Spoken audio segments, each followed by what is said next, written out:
for, Reid? Rock and roll! OmniDog! OmniCat! Welcome to the OmniDog and OmniCat show. It's full of things and good nights. Not the bugs that they friend. Hey, hey, hey! Good night, Booker, James, and Steven. Just like never brought the Jimmy of their head luck in their head. OmniDog! OmniCat! OmniDog! OmniCat!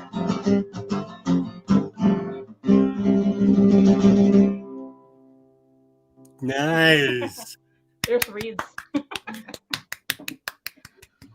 Good job, Reid. Thank you. With Lucha, it's starting now. It's happening. 5 All p.m. right. Reid, don't let me down. Did Cycle? Did Reid let you down? Did I let you down, Cycle? I hope I didn't. Sounded good to me.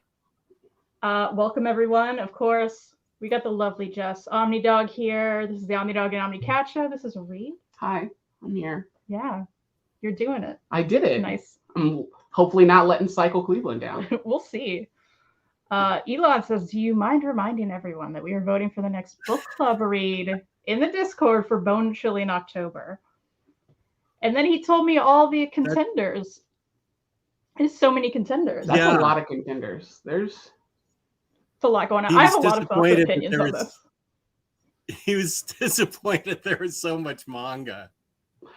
well, yeah. I was gonna say that was my first thought when Kristen pulled this up before we were on air. I was like, oh, there's a lot of manga. Yeah, I mean, Jess, what's I have happening no here? control over my Discord. Cycle Cleveland created it, and I just go in and visit it every once in a while. So are these actual options or are they not? Yeah, you can vote on them in the Discord, apparently. Yeah. Okay. I may have to go there just to vote because I have a lot of opinions. I liked I've actually read Tomi and Tomie, Witches. yeah. Tomie, okay. Same. And Witches says, and Atumanal. Thistlebone I own because Super Laughard sent it to me as a gift. So if he sent it to me, it must be good. I loved Dementia 21. Speaking of old people, we were just talking about old people before we came on.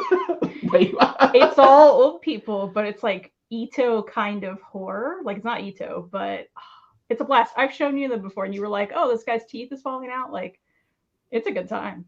I'm pretty sure I looked on my Kindle, and I have like about 5 Junji Ito books that I got Kindle form, and Nice. I just see a cattail there. Yeah, It's she jumped up on disturbing. us. This is Like our new mic. It's the new microphone. Hello.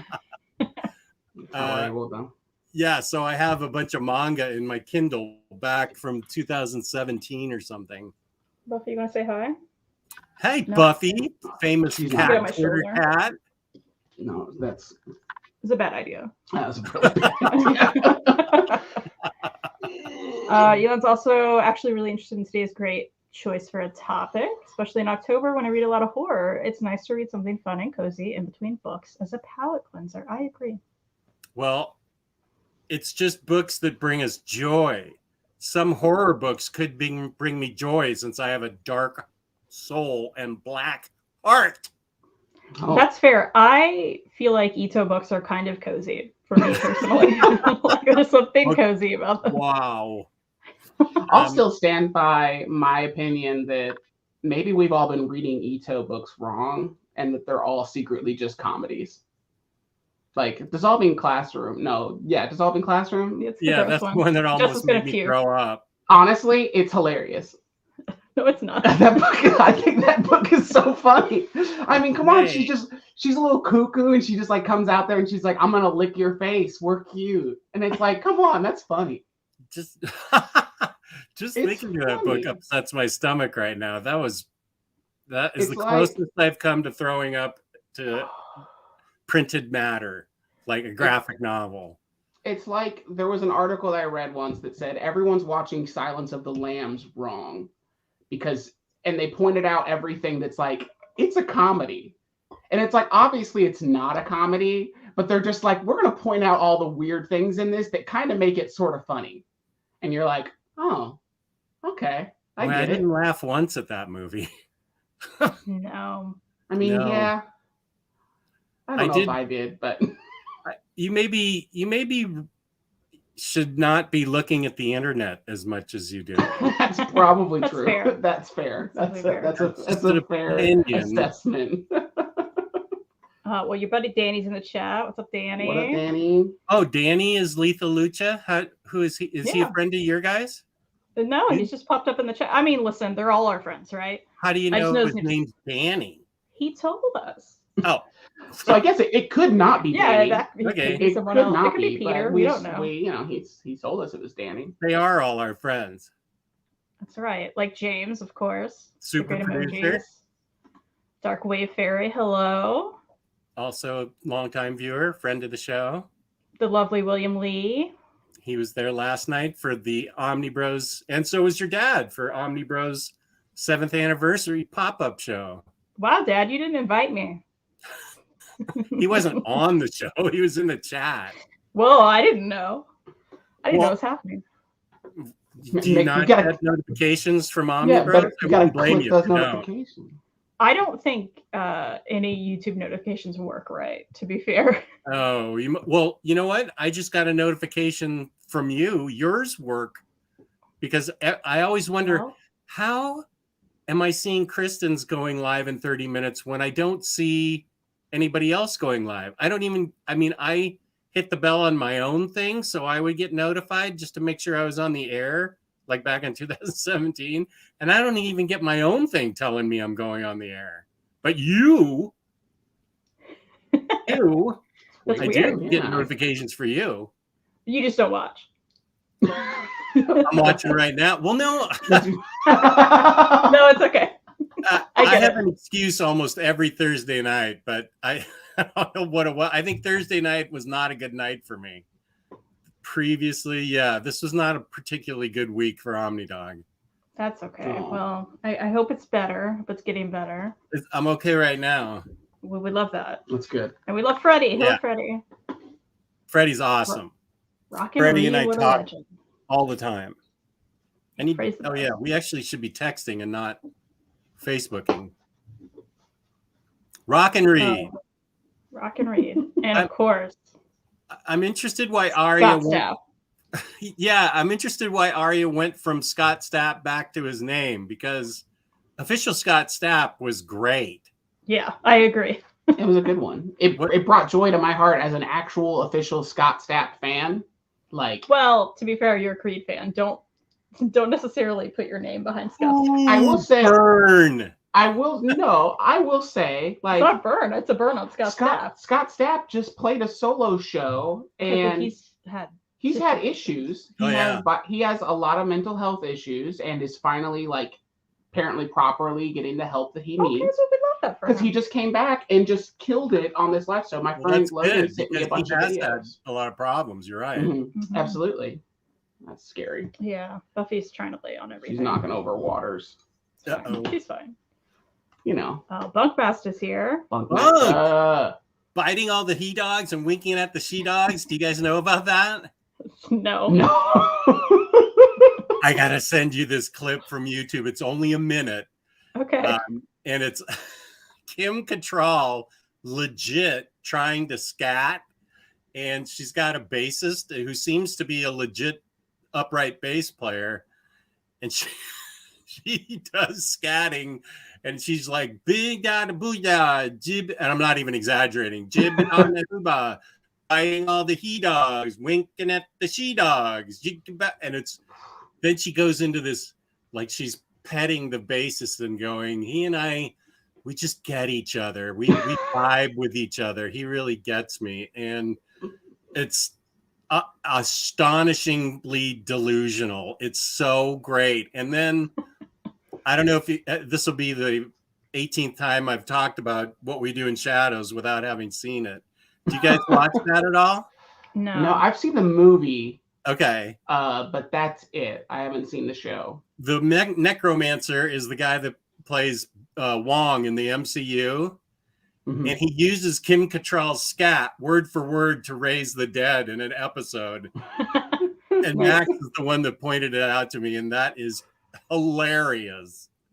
That is awesome. And Bunk has a great memory, and he would remember all the he dogs and she dogs. I'll send that to you. Maybe James can put it in the chat. It's Kim Cattrall scatting on YouTube. It's like a minute. Please do. Yeah, we're in the same room. It's weird. I don't know how I feel about it yet. Well, you keep looking at me, and I'm like, don't look at me, look there. I know. It's hard. It's hard. Oh, Reid's shirt is the truth. Oh, it's because I am his super crush. Oh, is that it? Is that why? Or are you actually a fan of Super Crush? Because Super Crush rules.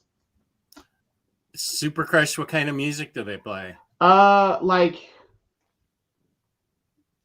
power pop ish. Like I don't know if did you ever listen to like Matthew Sweet, or I would throw it in like Cheap Trick vein a little bit, except like now like they're a modern band. They're really cool. It's by a bunch of guys that were in hardcore bands and then have like this side project that's all like bubblegum poppy stuff. So it's neat. Oh, I'll listen to them. If you hear random noise from our end, it's just Buffy knocking over stuff. So don't. That's awesome. Second of all, how dare you? I just generally have many questions. First of all, how dare you? I'm hoping to see some manga chat universe titles that make your heart jump for joy. I don't have any on my list currently. Yeah, you don't. I do have plenty I could show. I may have some. It's been so long since I've watched manga chat. So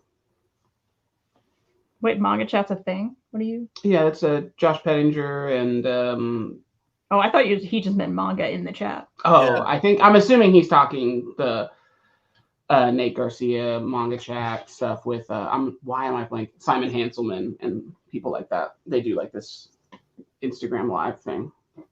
They chat about stuff. Okay, I didn't understand a thing you just said. I didn't either. Go ahead and read that, Reid. Oh, I could write a PV rendition of the theme song, and I'd win a Grammy. I don't know if I would. What's a PV? Power violence. Okay. Let's see. I mean, it would be very. Oh, here we go.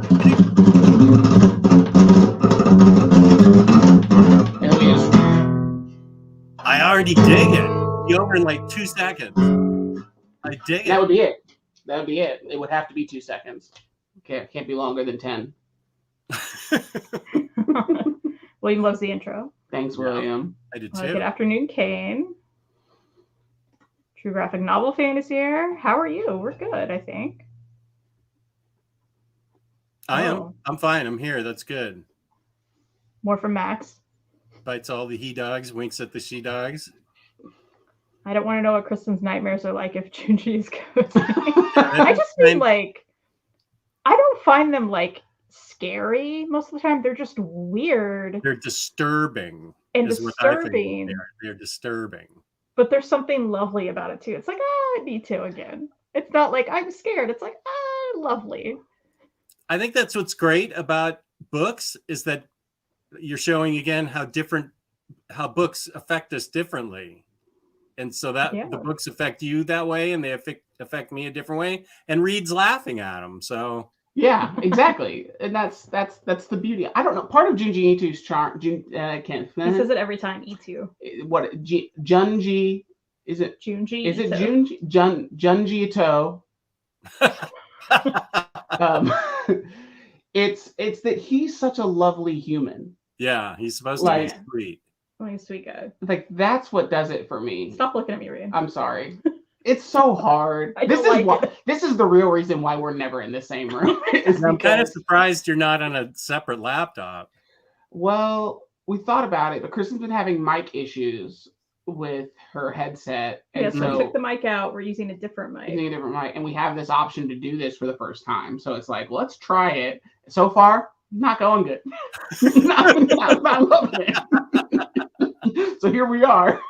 Wait, since you corrected him on how to say Junji Ito, how again do I say Eliza Dushku? Oh, it's Dush like push. Push. Push. Eliza Push. Dushku. Dushku. Yeah. And it should have the umlauts over the U. No.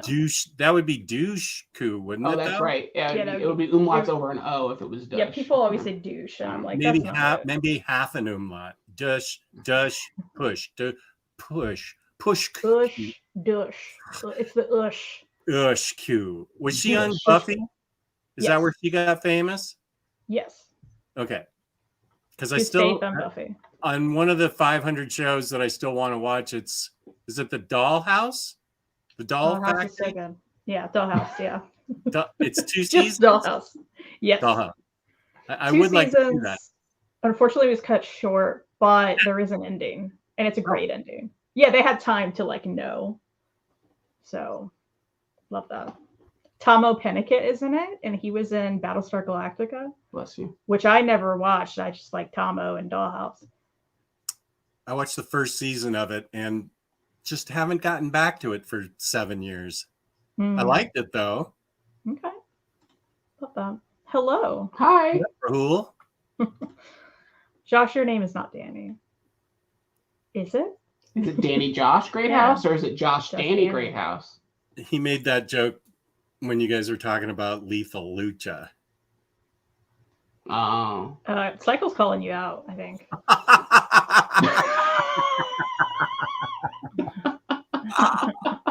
It's true. That's fine, Cycle. Actually. Yeah, everyone get out your IDs. Give me your I-9 documents.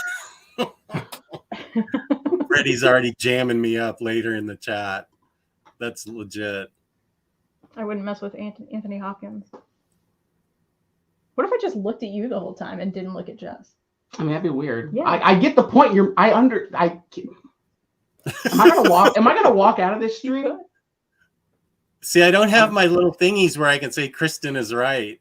I could do it. I feel like Super it's less effective. here. He's the one that sent me Thistlebone, so it must be good. I should, if it gets picked as the book, I'll definitely read it. I need to talk to your dad about. I think we're going to be working on October's OmniDog book of the month. I think it's too late for September.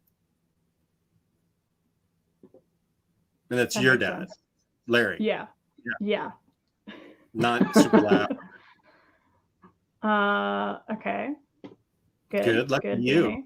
Mm-hmm. Has anyone read Damn Them All yet?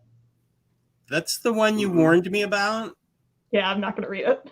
Yeah, I still got it, and I'm hoping I can just flip right through that part because I hope you can. Lots of people are saying how good it is. Oh, I built and filled a new Billy bookcase in less than an hour today. Look at you. Wow, super laugh hard. I love building bookcases because that means I have a whole new thing to fill.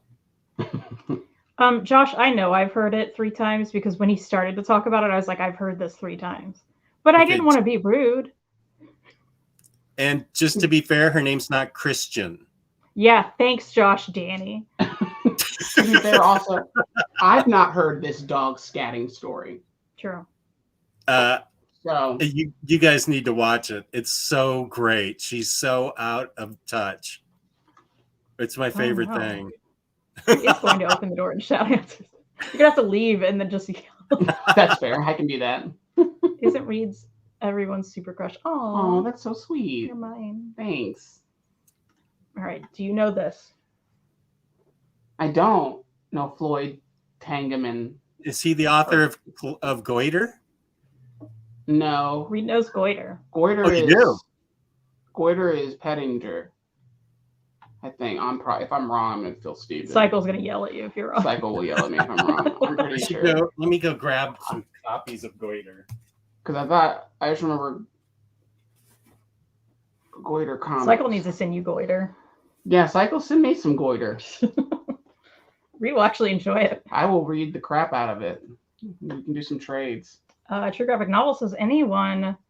Oh, no, almost any Batman book. It's hard I'm further back, so I'm kind of like. Oh, is that why? Yeah. Any Batman book fills my heart with joy, and I'm not saying that because it's Batman Day. Is it Batman Day? I thought Batman Day was yesterday. Well, we can make it today. Maybe it is today. Every day is Batman Day in the Omnibog's Vault. In the Bobbly Bog's vault. There's some Goiter.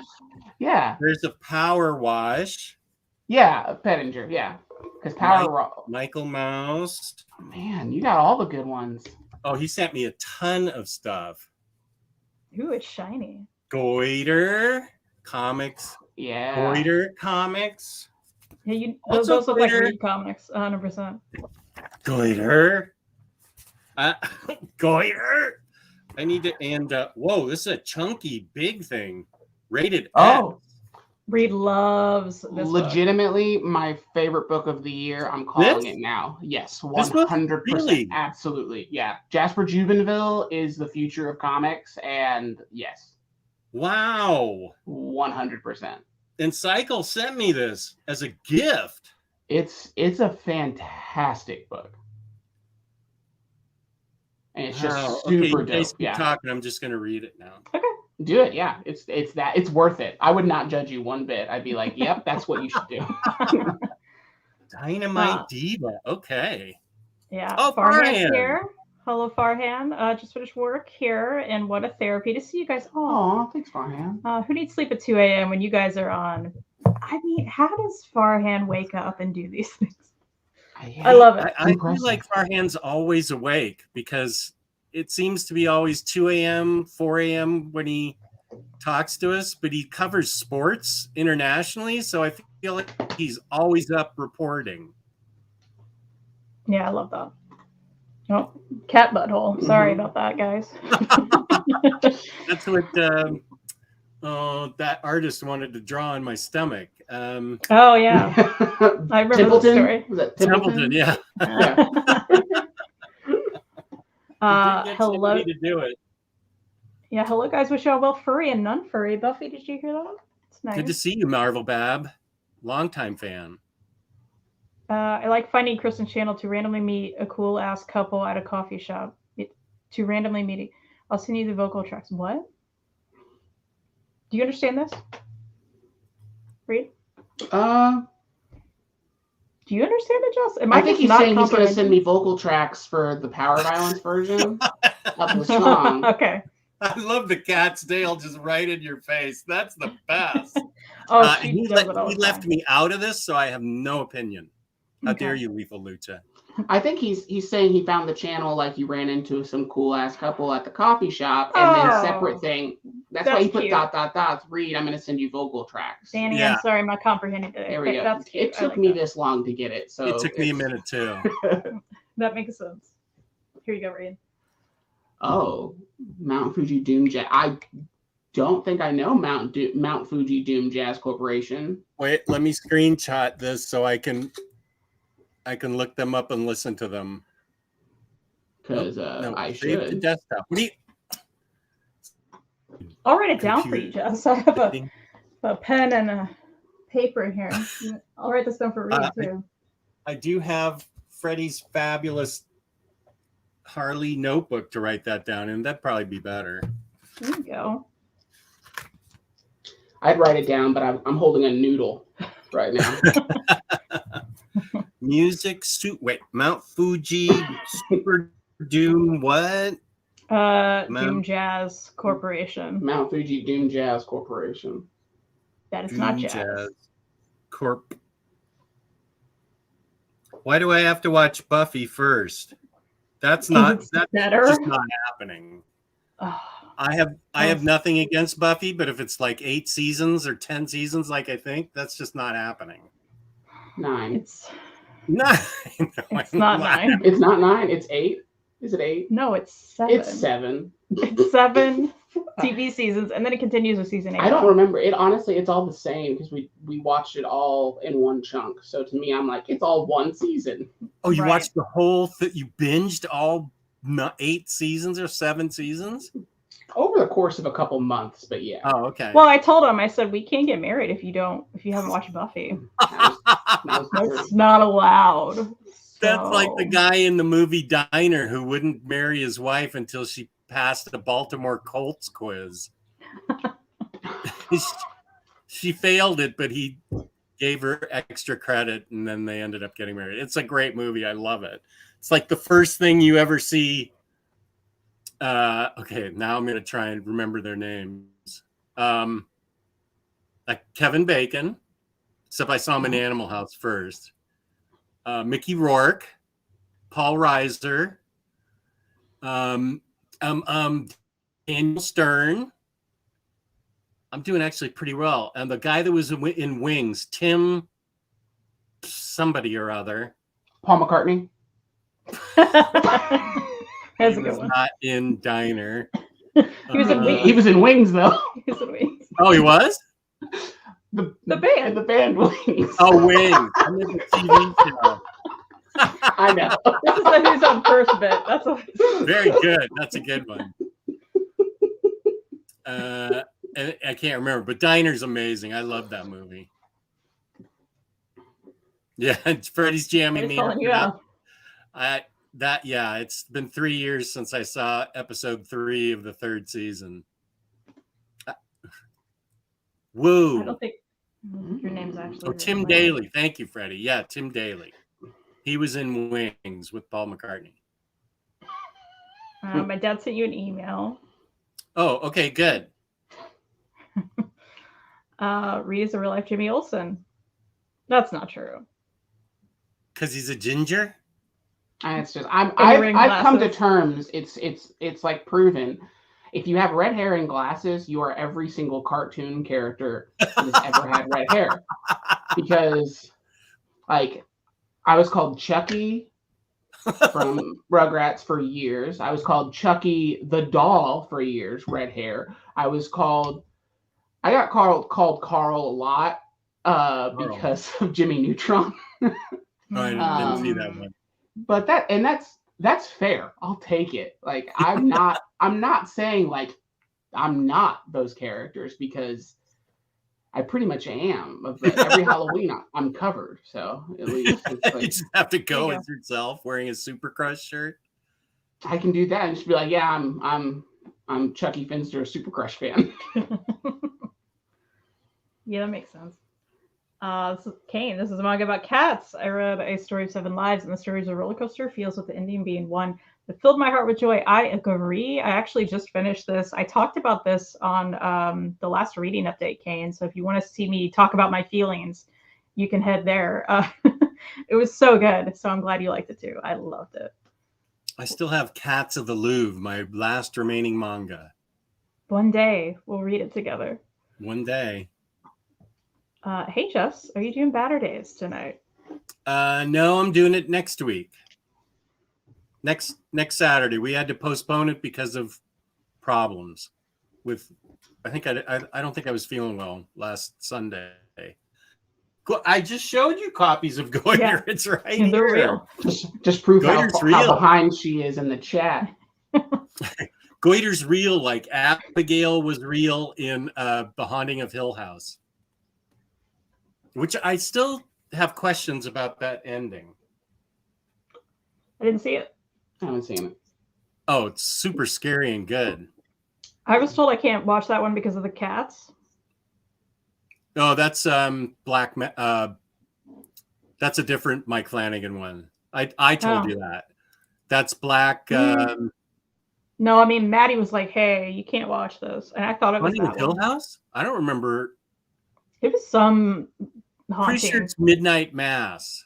That's something. Yeah, that's what you're thinking it. Yeah, I think that's right. That's it. You're right. You're right. Yeah, it's Midnight Mass. Haunting of Hill House is extremely well done and scared the heck out of me. You're always included. Oh, thank you, brother, or Danny, or whoever you are. Yeah, but in that screenshot you got had Buffy and that's Reid good, yeah. Yeah. I should post that on my Instagram. Just Buffy is amazing. The cat and the show. Yeah, she's right here now. She's chilling. Fair, you shouldn't marry someone unless they watch Buffy. What other show requires this treatment?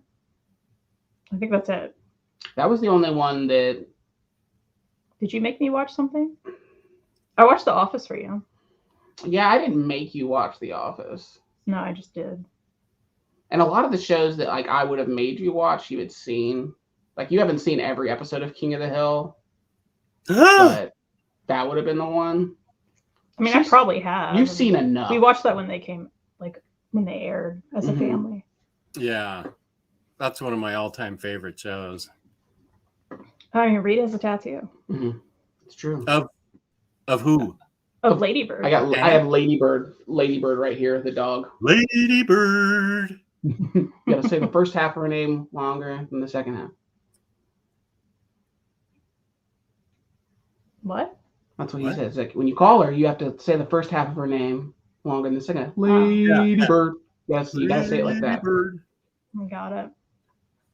Ladybird. Cycle, it's just you, I think. Are they at the hot dog hut near your house? That's where he saw Cloud Nothings like twice at some hot dog restaurant. The Weenie Hut or something in Cleveland. Danny thinks you're more like Peter Parker. Oh, thank you. Yeah. You're like, I think. I'll take it. Until Jess reads and reviews it, Goiter is not real. Unless Cycle sends a copy to Reid first. Reid will read it before you, Jess. I am threatening to read all of Goiter and do a review. I think I can do that. I only have 6,000 other books that I'm supposed to read, and that's not even a made-up number. That's my whole collection. Makes sense. Yeah, we've heard King of the Hill's coming back. I'm so sorry the voice of Dale passed away. Yeah. They're going to have to get somebody really good to replace him. Well, I think he recorded a lot of his stuff before. Did? I read an article that said that. I don't know how much, if it was everything or not, but that show fills my heart with joy. King of the Hill. It is, yeah, that's my blanket show. That's like a baby blanket comfort show. I will rewatch the entire season every year, or the entire series every year. Yeah.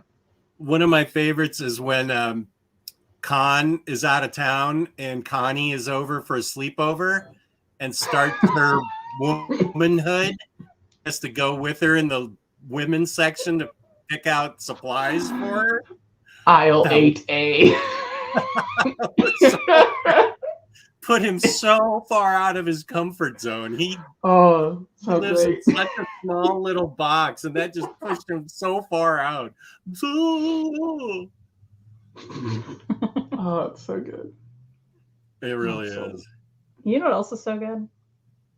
Comics that bring us joy. Oh. Yeah. I was going to say segues. That was good. Yeah. That's a good one. Would you like to kick it off, Jess? You want me to? Sure. Sure. This one won't be a surprise to anybody, but it having all this stuff in my collection, she just generally brings me joy. And this was the book that made me love her. All of it is just, to me, is funny and well done. And she comes out of the book as less of a two-dimensional character and has more facets to her personality. And she is, and then of course other books that make her even more complex of a character, like Harleen and Joker Harley, Criminal Sanity. I just love Harley and anything she's involved in. I don't even mind her original incarnation as, the Joker's girlfriend, sort of, whatever she was. All forms of Harley bring me joy, and I can't explain it. I don't think I need to explain it. I think we all have characters that just we love for some reason. I never did get that 5 foot tall life-size statue of her, thank God. But yeah, Harley just in general brings me joy, but this is the book. I read it in singles. This is a book I've triple dipped on. I have all the singles still. Then I had all the trades, but I actually sold the trades when this came out. But I still have all the singles for all of Harley and New 52 and Rebirth. And whatever covers I bought, because I'm an idiot like that. I buy like special variants of her, which is ridiculous. But I do it because she fills my heart with joy. And this makes me want to reread all of this right now. So yeah, Harley Quinn. I've never heard of her. Not familiar. Somebody sent you this years ago. That hasn't been years, to be fair. You're just grabbing it. It's here. It was like 2 years, wasn't it? Christmas of 2021? No, I don't think so. No. I don't think that's right. I think it was. It may have been Christmas of 2020. Listen, it'll happen. I know. I can't wait. One day. I really mean I can't wait. I may read this beforehand. But I threaten a lot of things on this show. Hey, Chris. Hey, Chris. Hey, Chris. True graphic novel fan just bought the Harley Quinn Eat, Bang, Kill tour book. I just bought Legion of Bats, and I think that in November, Harley screws up the DC universe. Multiversity is coming out. So William Lee's right. Oh, Kristen is not going to read this. There's no chance, William Lee, but I agree with you. Superman Space Age fills my heart with joy, too. You're watching the wrong channel for that. Jessica's going to be on my show like once a month, and we're going to be talking Superman books, like nothing but Superman. It's going to be Super Sundays with Jessica or something. We haven't figured out the name yet, but it starts next month. Wow. Yeah, I'm poaching her from you. Reid said he would give Space Age a try. I'd do it. I'd give it a shot. Why not? All red. You like all red? Do you have feelings on Superman that are negative or neutral? It's basically I just don't care. Like I'm so apathetic towards him, and I'm apathetic towards a lot of superhero books in general. Okay. I'm very like I can admit that I don't read a lot of superhero books. But I don't find it interesting typically. So that's why it'd be fun because it could either, if I read it, it could make me love it and like become a Superman fan, or it could literally just do nothing and I could be like, yeah, I'll read all of this and not care. Like I'm not like I hate Superman, but I just don't care. What kind of books did you start with as when you started in comics? Indie stuff. So like Jonan Vasquez stuff was like my introduction to comics, and then Bone and like Jeff Smith stuff. So that was pretty well it was all independent stuff when I got into comics, and then I got out of comics and then met Kristen, and then that changed. He pulled you back in because of all of this. Yeah. What was the first books you read? So Jonan Vasquez, that's the creator of Invader Zim. The cartoon. So he did that, and then I have like Squeeze, a big horrible book of Unspeakable Horribles or whatever it is. This was the first comic I ever bought. Oh, okay. And this is like what got me into comics. Look at all those words. Yeah, Kristen won't read it because she's like, there's too many words. It's like something Roy Thomas would have written. Some like Evan Dorkin stuff is what that is. Chris Claremont. Hey, True Graphic novel fades with you. Superman Space Age gives me joy too. Yay, True Graphic. Nobody clip that. That sounds like I said it. Oh man, someone should clip that. That'd be fun. Pooper Man.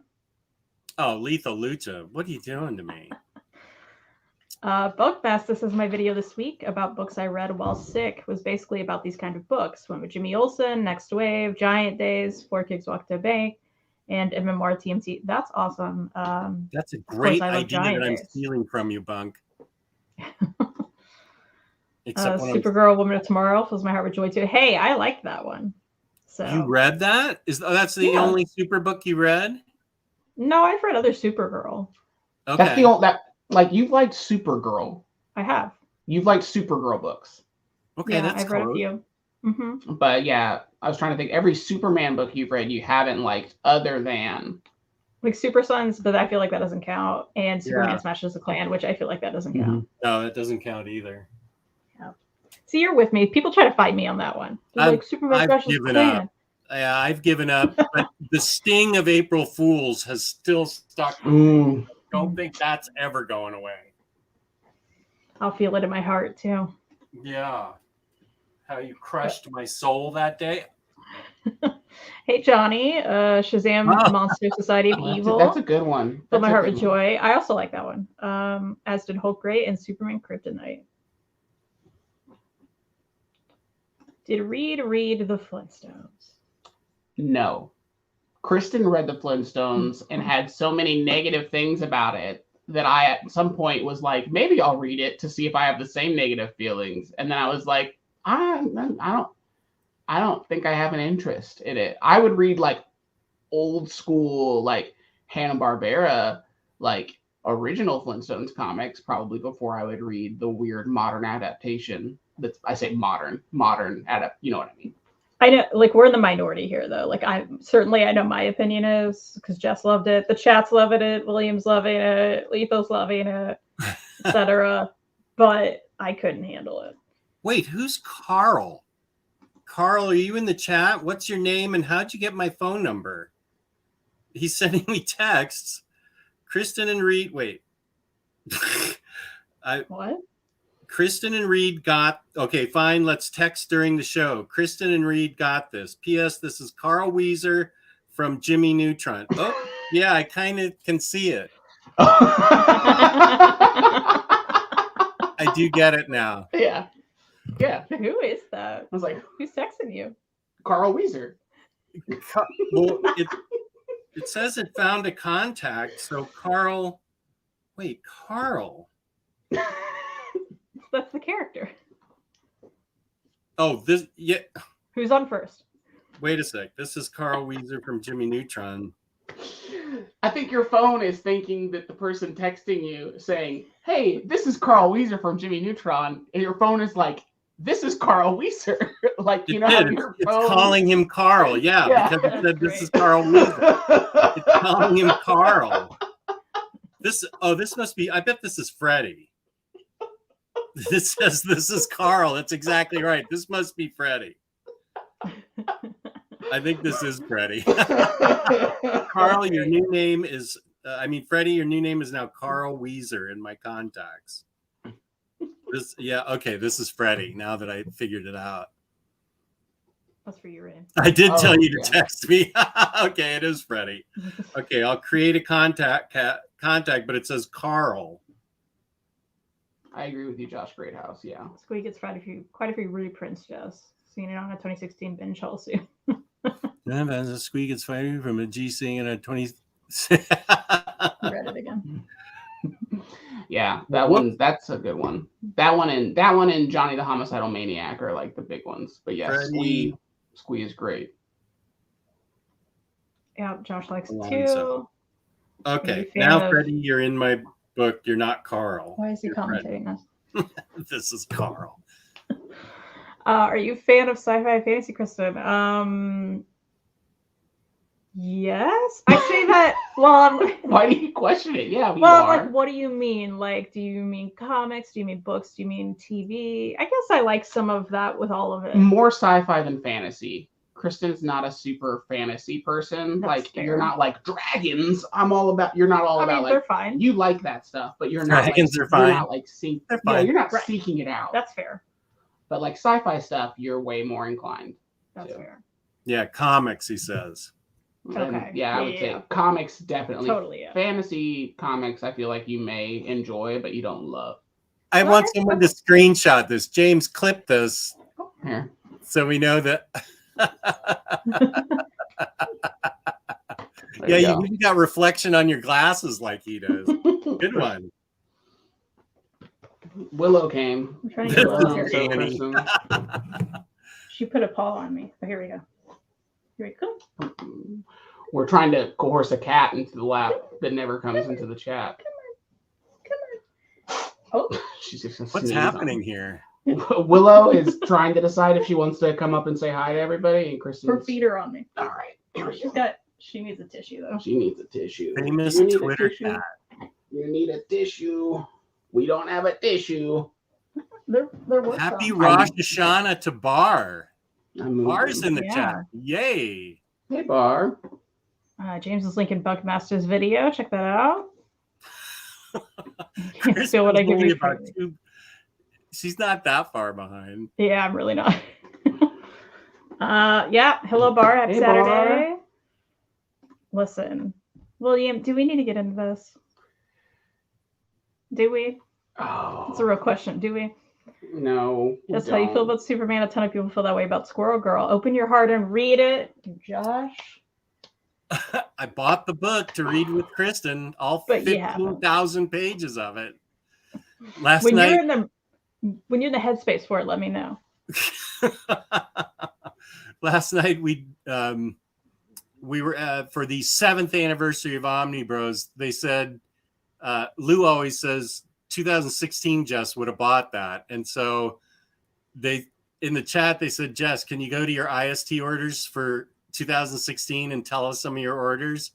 And it became clear why Lou says 2016 Jess. 2016 Jess made multiple weekly orders to IST, and I picked one order, and it had the first hardcover of Squirrel Girl. Wow. So I did read it. Incredible. Yeah, just because you bought it doesn't mean you read it. I did. Come on. I did read it though. That's why I thought, I don't know if this is for me. But now I have the big honking chunky Omni, and of course I love reading those. Yeah, it's your favorite thing to do. Yeah. Superman for All Seasons is another great Superman book, according to William.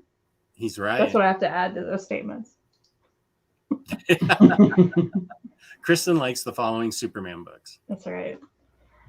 Another Flintstones fan. Yes, Renee. I did.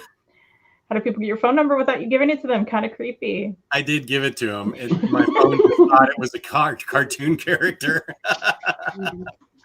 Another yay for Carl, looking like her. What are your negative thoughts about Flintstones? I understand them. Yeah, I can go into this. So, the animals being, when it's not a cartoon, because it was very much not, right? Yes, Right. It was a comic book. In the cartoons, all the animals being like vacuums and stuff, like it just seemed like a funny, silly thing. But in the Flintstones book, it's like, hey, you're hurting me. Hey, we're being abused.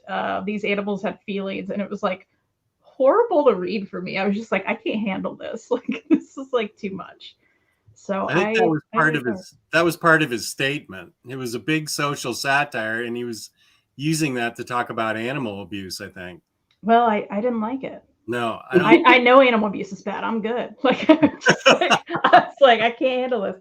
And to be fair, I'm in the minority, but my buddy Miriam, she felt exactly the same. So it wasn't just me. She couldn't handle it either. I get it. Yeah. Jeez. I have my way. He's not denying it. Anything with Jessica Jones, All New Wolverine, Unbeatable Squirrel Girl, Miss Marvel by G. Willow Wilson's, Lumberjanes, Octopus Pie, and Giant Days are some books that bring me joy. Chris, this Octopus Pie. Do you know that book? Yeah, we have like a few trades of that. I haven't read it yet, but is it about Octopus Pie? No, it's like a slice of life, I believe. Yeah, where are those? They're too far. Too far. Okay. Too far for me. Can't reach them. With a cat on your lap. Yeah. Yeah, with this little baby on my lap. She's got nearly 20,000 Twitter followers. She's got more Twitter followers than her dad, who's an off tour. Reid is happening stuff.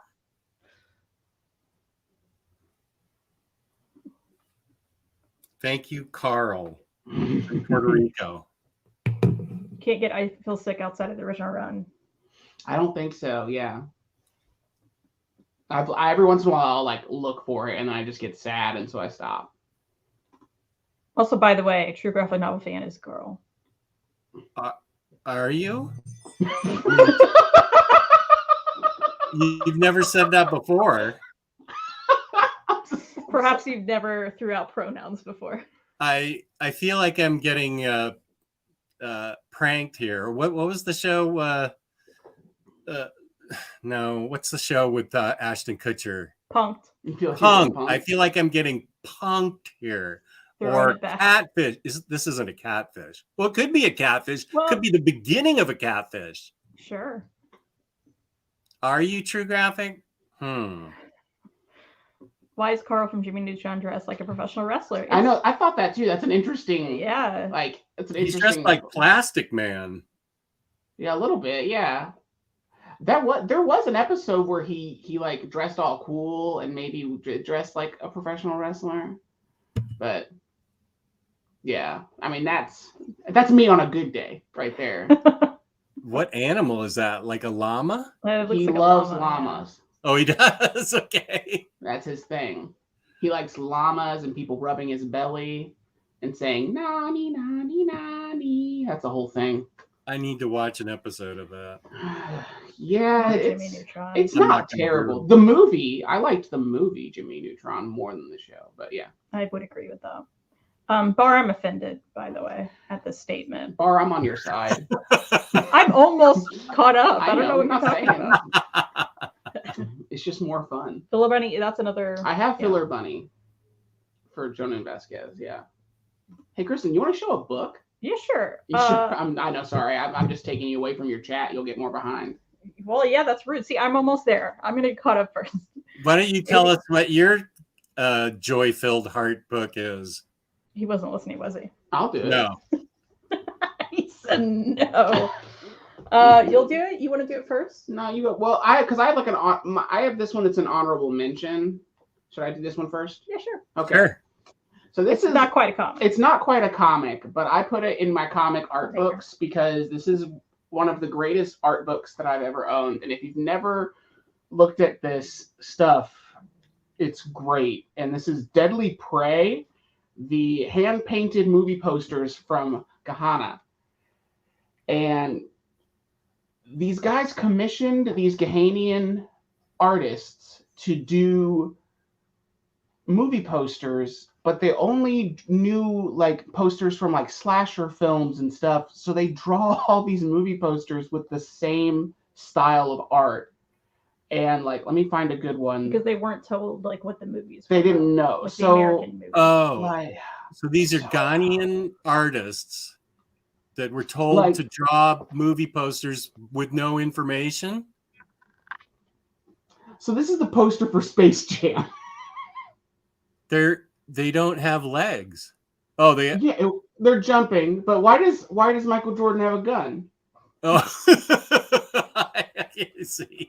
Okay. Or this. I mean, this one isn't like that crazy, but it's just funny that they asked him to paint Air Bud. I saw Air Bud 15 times with my daughter. I loved it too. There's this white chicks with just. Is that the crow in there? Yeah, why? But why? That's awesome. Or I'm trying to find this book. This one, Mrs. Doubtfire poster, where she's just blasting a broom through his face. So this book brings me so much joy because it's just so ridiculous and hilarious. And I probably flipped through this book way more than I should. Okay, she's gonna jump up on that. How did you even find out about this book? I forget. Perfectly Acceptable Press, I think, is who publishes it, and I follow them on Instagram. And then there's also Perfectly Acceptable Press, and it was commissioned by Odd Obsession Movies in Chicago, like a movie store that would they commissioned all these posters to be done by these Ghanaian artists, and it supports the artists as well as it's just this crazy stuff that happens. So it's just I like that there's room in the market for a book like that. Exactly. Yeah. It's a pretty short. I don't know if it's still available. The book. It was they only made 3,000 of them, I think. So they're not like super widely available, or at least they weren't for a while. So, but this is my honorable mention that brings me a lot of joy. Cool. How about you, OmniCat? You want to take her? Don't get caught up on the chat. We're passing the cat around. Of course, I have talked about this one before, and preface this to say, I didn't want to grab Giant Days. Everyone already knows. I didn't want to grab Lumberjanes. Everyone already knows. Tea Dragon Society, same thing, right? So I branched out. Still stuff I've talked about, of course, but Thirsty Mermaids is a true joy of mine. Oh. It makes me so happy. This is what I had you get, but you haven't read. Is that right, Jess? I think so, yeah. Okay. I guess I could say that about most things, right? But to recap, this one is about these mermaids who are under the sea and they're getting drunk because they find these old bottles of like wine and like alcohol and stuff. And they run out and they're like, what do we do? Well, let's go up to the surface and grab some. I know those humans got some booze. Let's do this. So they get up there and they go to a bar and they have a great time. Once they get on land, they like, there's like a power or something that they're able to like get legs. But then they realize after the one night of drinking, they don't know how to turn back. They can't turn back into mermaids. So then they're stuck on land as humans and they got to figure out human life and what everything means. They figure out what they thankfully meet someone in the bar who takes them in kind of. She tells them about capitalism and they're like, what is this? Like, so just these like simple, like human things we all have to deal with. They struggle with, and it's so funny. It's so heartfelt. It's such a great journey. It makes me so happy. So I love this book and I love the art throughout. It's very colorful and fun. And are they drinking throughout the book? Do they? Not all the time, because then they don't have money and they have to get jobs. Oh, which is hard. Booze? Yeah. So, they go through a lot of things. They learn what humanity is, and that's very fun. I love that's what brought them to the surface. Is yeah, get more drunk. Thirsty. They're just thirsty boys. It's great. It's such a joy. Well, since you mentioned it, and since I'm the one that got you into it. Yeah. People watching will think that. Didn't Jess send me that book? I know, right? What's wrong with that? I don't know where to put this thing. Put it on the ground. I made a whole video on this and forgot to credit Kristen with getting me into this series. And she thinks she's even with me by pranking me on April Fool's Day. Yeah, this is an all ages book that fills me with joy. It's such a gentle kind of fairy tale that is you don't really. I feel like the word inclusive is almost an epithet now. People have turned it into an epithet, but I'm gonna say it anyway because I think it's fine. It's an inclusive book, and you don't even know it. Because it doesn't hit you over the head with the fact that all types of people are involved in it, and animals are sentient and talking and part of society, and humans can be good friends with them and even more. It's just a really gentle fairy tale that doesn't hit you over the head with any kind of agenda or anything. It's just like, here are people in a society that gets along with their tea dragons that grow these special tea leaves on their heads, and we can get along, so you guys should shut up and get along. No, I'm just making that up. It doesn't say that. It should say that, but it's just a really lovely fairy tale, and you learn life lessons from it because the characters in it learn life lessons from it gently, and you put it down and you just feel like, I wish I could live in that society and just groom my tea dragon to grow great tea leaves out of its head. And it's just like everybody gets along, works together, has a has they have thoughts of what they really want to do with their life, and they are given the chance to live out their dreams, and sometimes they change their minds. And there's girls with antlers growing out of their head. I don't know if 100% they're girls, like maybe true graphic novel. I don't know. But they have antlers coming out, and all little gentle tea dragons that some are sour, and I don't know. The whole thing is great. It is great. It's the best. If you haven't read it, read. Yeah, you should read it. I haven't read it. Can you believe this? I've read it multiple times now. I know. He's a monster. I really am. Holy smoke. It explains so much. It's not a prank. Well, I'm glad, because I want more women to be involved in comics, and good. I want more women just to pour into fandom. Did you guys pre-order the new Pee Pee Poo Poo? I have not pre-ordered the new Pee Pee Poo Poo yet. And that brings us to one of Reid's picks. That brings me to my pick, which is Pee Pee Poo Poo 69. This is the Ignatz Award-winning comic by Caroline Cash, and it is like her one-woman anthology, like throwback to like old school underground comics from like the 60s and 70s. Obviously, this cover is a tribute to Crumb with the Keep on Truckin' type cover. Mm-hmm. The next issue, which was 420, was a tribute. Like the cover was a tribute to 8-Ball and all this, but they're just like little short stories, and they're just so fun and good and weird. Also, I love this shiny cover. It put out by Silver Sprocket, and like I said, this book won the Ignatz Award for Best Mini Comic. Why didn't Michael Cleveland send me this?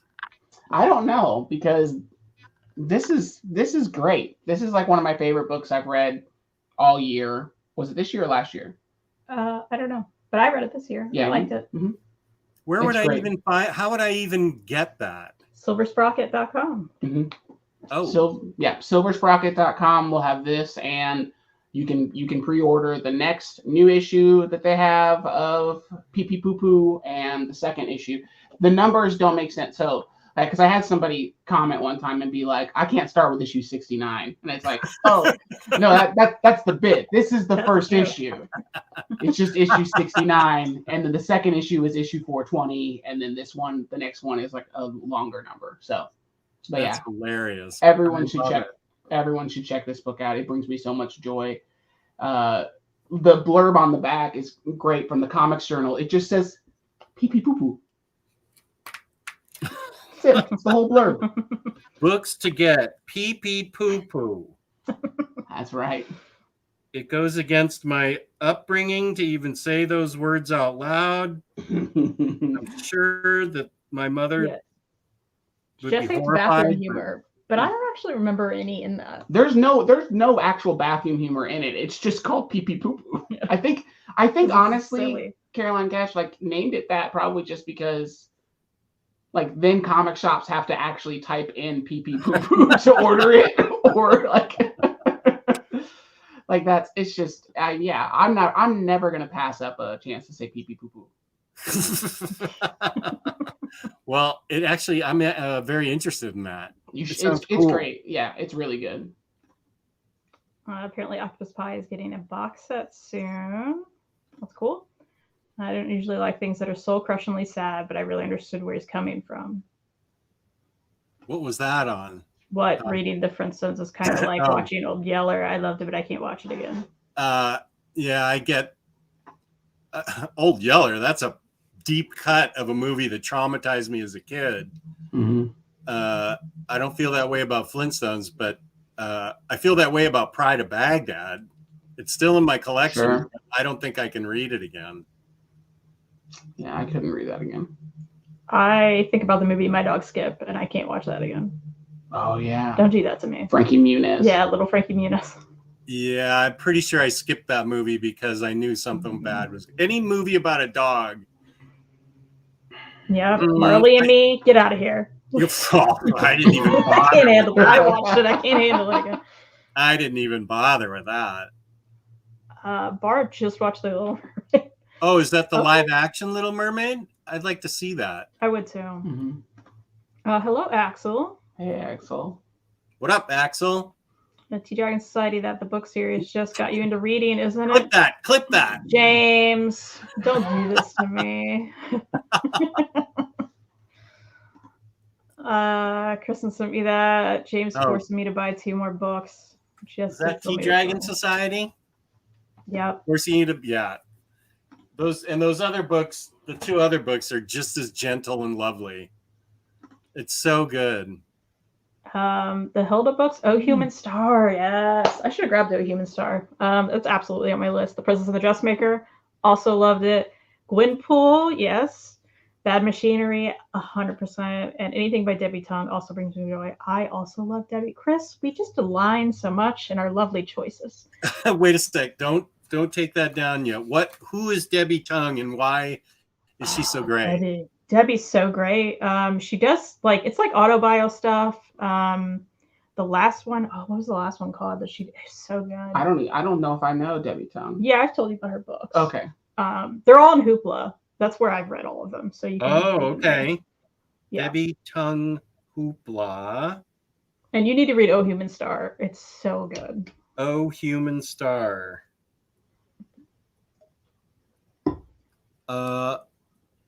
What's Bad Machinery? I feel like Bad Machinery is John Allison. Oh, okay. Yeah, it's great. I haven't read the Hilda books, but I've wanted to, so I need to read those. We've gotten read them everything from the else. library many a times. Yeah. The John Allison book, does that bounce out of Giant Days or is it separate? Separate. It was before. Oh, okay. I know we've talked about it 20 times. Yeah, they're great. Okay, Bad Machinery. And Gwenpool with the bad non-Kristen spine, but it's still a great book. Mark, yeah, you could have had with a garbage spine. Garbage spine. You could have had such a hit on your hands if you'd only listened to us and Not Very Fine Condition.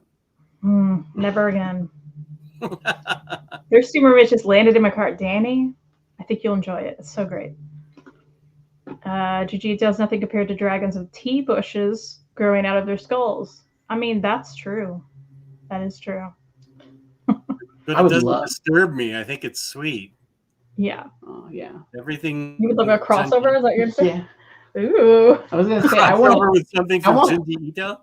I want them both. I want Kei O'Neill to illustrate a Junji Ito story, and I want Junji Ito to illustrate a Kei O'Neill story. That is such a great idea if Ito did Tea Dragon Society. I just think that would be, because to see both of their takes on it, because Ito could make that disgusting in a way, and Kei would make it so lovely. It would just be fun exercise. Let's see if we can make that happen. Great idea. Ito would make the tea turn the people into snail noses and oozing stuff out of their faces and stuff. It'd just be super gross. I would totally buy it in a second. It'd be amazing. First says Marvel's Oz is one of my favorite comfort books. Scotty Young's art there is just the best ever. Absolutely. One of my favorite recent ones that I didn't put on this list, but Twig, 100%. I gotta get that. Such a joy. Yeah. Absolutely. Yeah, I need to put that in my cart. Hello, Mark. Happy Batman Day. And yes, more women making and reading comics. 100%. Absolutely. Yeah. And about, yeah. Yeah. There's your link, Jess. There you go. I can link you later. Okay. We need a counter for how much pee-pee poo-poo was said. Every show. Pee-pee poo-poo. Pee-pee poo-poo.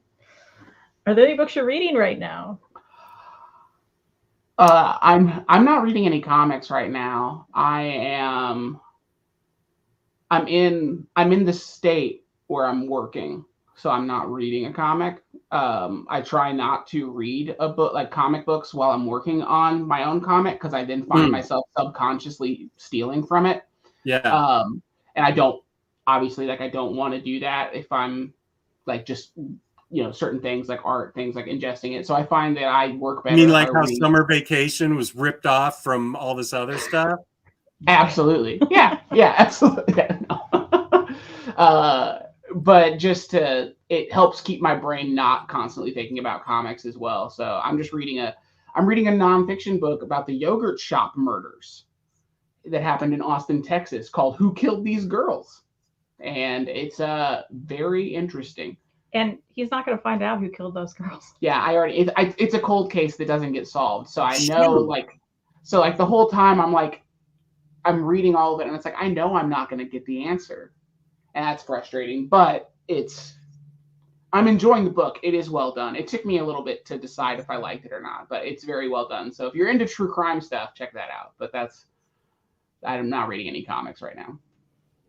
I just started. What is it called, Reid? I got it from the library. I don't know. I don't know. I don't know what you start anymore. Knight and Dana is one I'm working on, which I don't know who puts this out. What's it called? Knight and Dana?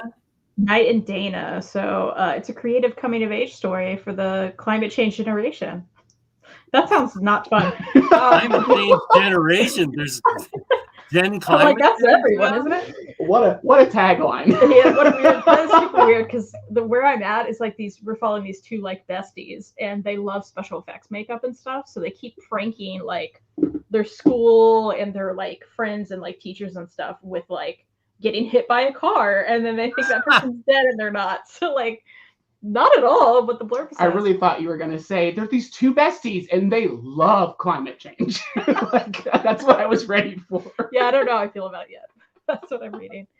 I'm also working on another warm-hearted book, The Girl Who Sang, a Holocaust memoir of survival and hope, which is a comic, but it's about this little girl during that time.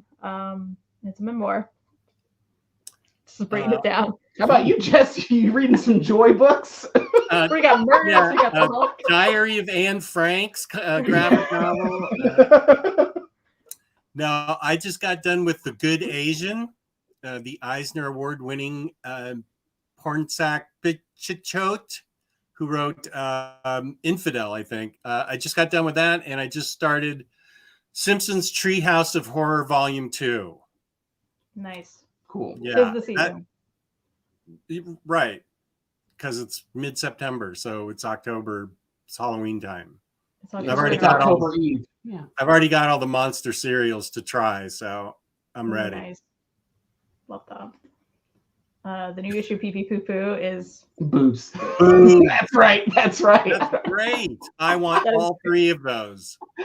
Okay, what is it? Scatolight Press or something? Scatolight. Ready for chess along with other stuff. Don't want to send too much. Cycle, are you going to send Goiter to read? What's going on here? Yeah. Cycle, I'll do some trades with you. Wait, are you sending those to me, Cycle, or should I just get them on my own? Because I'm ready to get them on my own. Then don't send him, Cycle. If he's already got them. He may have already got them. Is the new one already out? The boobs issue? It's for pre-order. Yeah. What what was it was on our last show, didn't you say boob time? Boob time? Boob time. Boob time. Yeah. Hashtag boob time. With the tower. The tower, yeah. And then there was boob time. That was great. That was the best part of that rant. That was too much boob time, is what that was. Yeah, we both went on different rants. I gotta admit, I watched Strays, and I haven't laughed so much whilst watching a movie in ages. What's Strays? That's that movie with Will Ferrell. Will Ferrell, where they're dogs. When I was like, let's go see that dog movie, you were like, that's what you want to see? And I was like, kinda. Christopher Lockhart liked it. You were so judgmental of my choice. Well, I think that's when we were going to go go see Barbie though. Right? No, that's when you were like, we should go see a movie because we just saw Barbie, and you were like, I kind of want to see Barbie again, and I was like, we should see Strays, and you're like, I don't want to see anything, and I was like, you just said we should see him. Yeah. Welcome to We're Fighting. Welcome to another episode. Awesome. Yeah, it's true. He does already have so much to read. Is that me? Yeah, I think that's why he hasn't sent it to you yet. Oh, okay. Well, that's fair. Just don't Cycle. Don't miss an issue because I want to go to Scatolite Press and get all these great books called Pee Pee Poo Poo. Silver Sprocket. That. Yeah. Yeah. Marceline comics are always great, but the one by Olivia Olson, the voice actor, is the best in pure joy. What are those? I assume he's referring to the Adventure Time comics. Oh, Adventure Time. Oh, yeah, that's true. There's like we have. Yeah, like, can you reach that? You probably can. Yeah, my favorite one. Yeah, I can. Yeah, your favorite one. This Marceline one, and this one is so good. Where Marceline and her band go on tour. And the Scream Queens, yeah. Yeah, Marceline and the Scream Queens is not by Olivia Olson. Okay, but, I didn't say it was. Oh, I know, but this one was great. They go on tour, and like Princess Bubblegum is their tour manager, and it's like a DIY like punk story kind of them going on tour, which I really enjoyed. I thought this was great. And these books do bring me a lot of joy. I didn't think about adding. Yeah. This one should have been on my. The Adventure Time ones are so good. You can still add it. It's not like the show's over. I just put it back on the shelf. It's over now. Oh, wait, Danny's totally buying Pee Pee Poo Poo. That's right, you are. Buying Pee Pee Poo Poo. Love that your taste in books is depression. Okay, fair. I'm feeling too good today. Let's go on Hoopla and see what can bring me down. You joke, but To Kill a Mockingbird graphic novel is amazing. 1,000% recommend. I've actually grabbed that one from the library Friday and not read it, but I will. I read the novel twice. I saw the movie twice, and I can't do it anymore. It's brilliant. Mm-hmm. It's just, it just breaks my heart too hard to see it again or read about it again. Strays is dogs that curse. Well, you didn't tell me. You didn't tell me that pitch. You didn't lead with that. Reid, should we go see Strays after this? We could. Oh, it's a legit crazy funny adults only comedy. Oh, I didn't know it was adults only either. I didn't know anything about it. Strays wasn't that bad. Look on Reid's face. James, I want to see Bottom so bad. I do too. It's not around here. It's not playing around us. So I don't know where it's supposed to go. That's like the third person that's recommended it to me. Yeah, I want to see it real bad. I looked at our theater. Not here. Don't know what it is. Yeah, I do. Yeah, I heard it was really, really It's great, good. Apparently. Oh, Mom and Dad, I'm fighting. I feel uncomfortable. My dad left, so. Oh. Also, I fight with my dad, so That's true. That's our thing. It's their love language. Is arguing with each other. Yeah. I saw a comic book that you love with the bird on the cover at a comic book store. I didn't get it. This one? That's Essex County? You didn't get Essex County, Bar?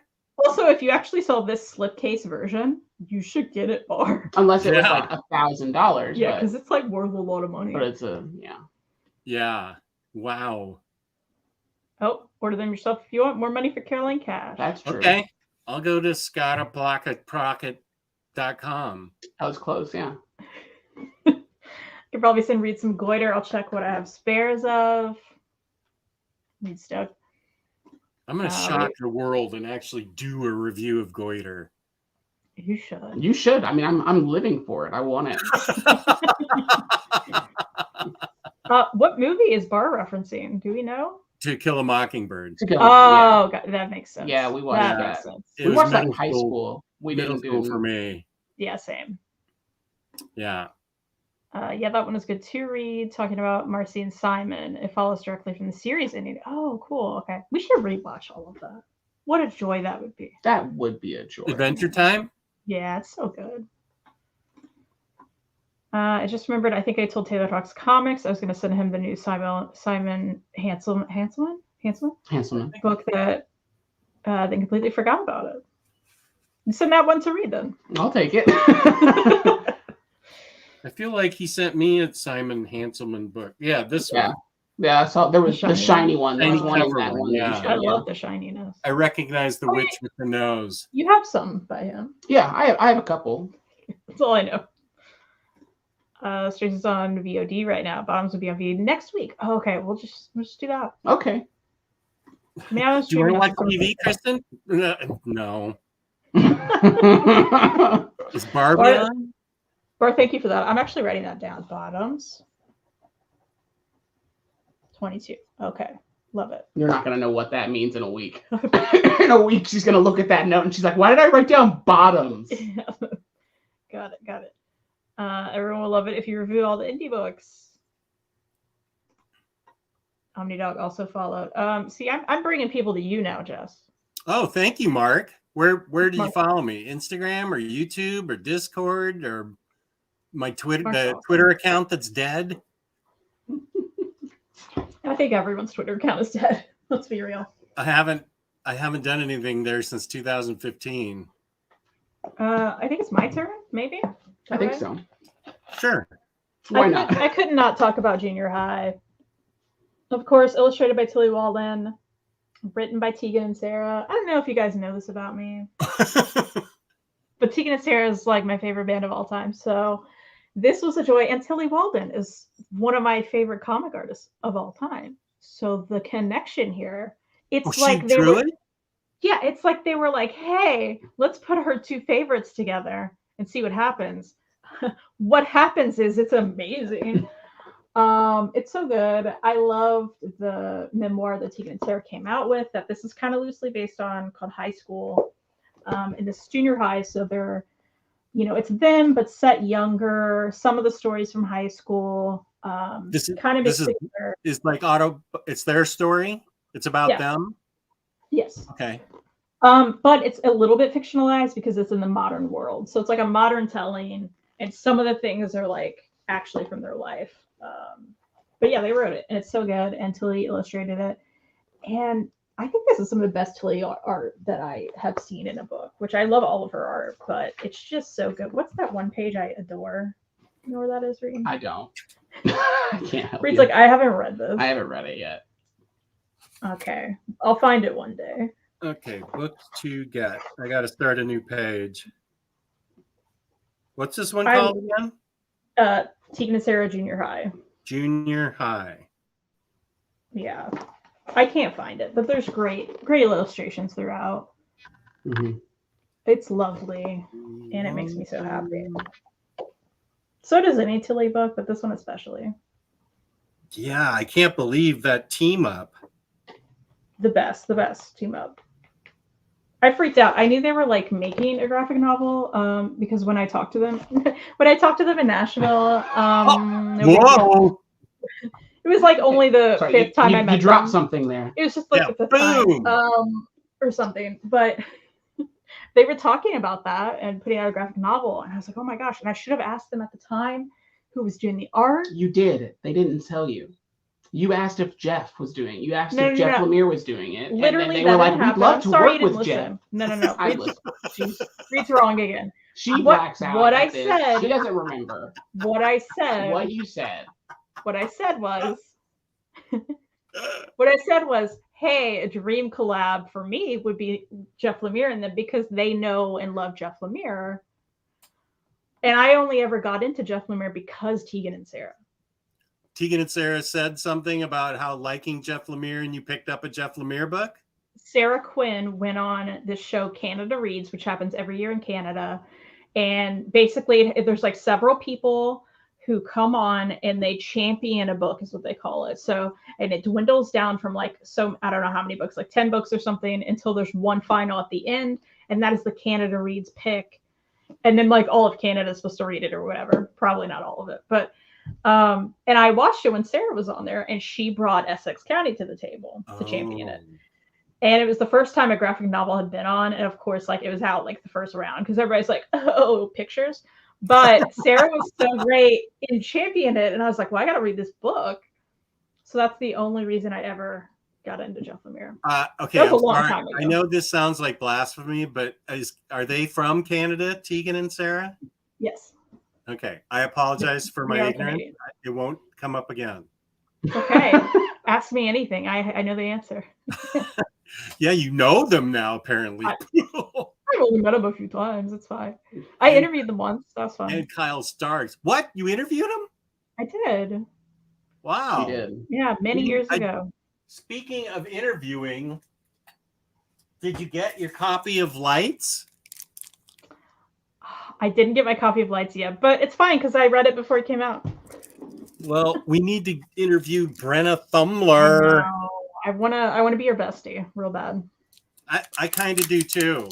Yeah, I wonder if we should all be besties. I wonder if she would accept an older gentleman as a bestie. I'm not threatening at all, so she probably would. I'm like your non-threatening uncle, the good uncle, not the uncle. Just say all of that right to her. Yeah, this is a great pitch you got so far. Yeah, it's not the best pitch. I'll stop right now, Brenna. I'm really a good guy. I'm sorry I brought that all up.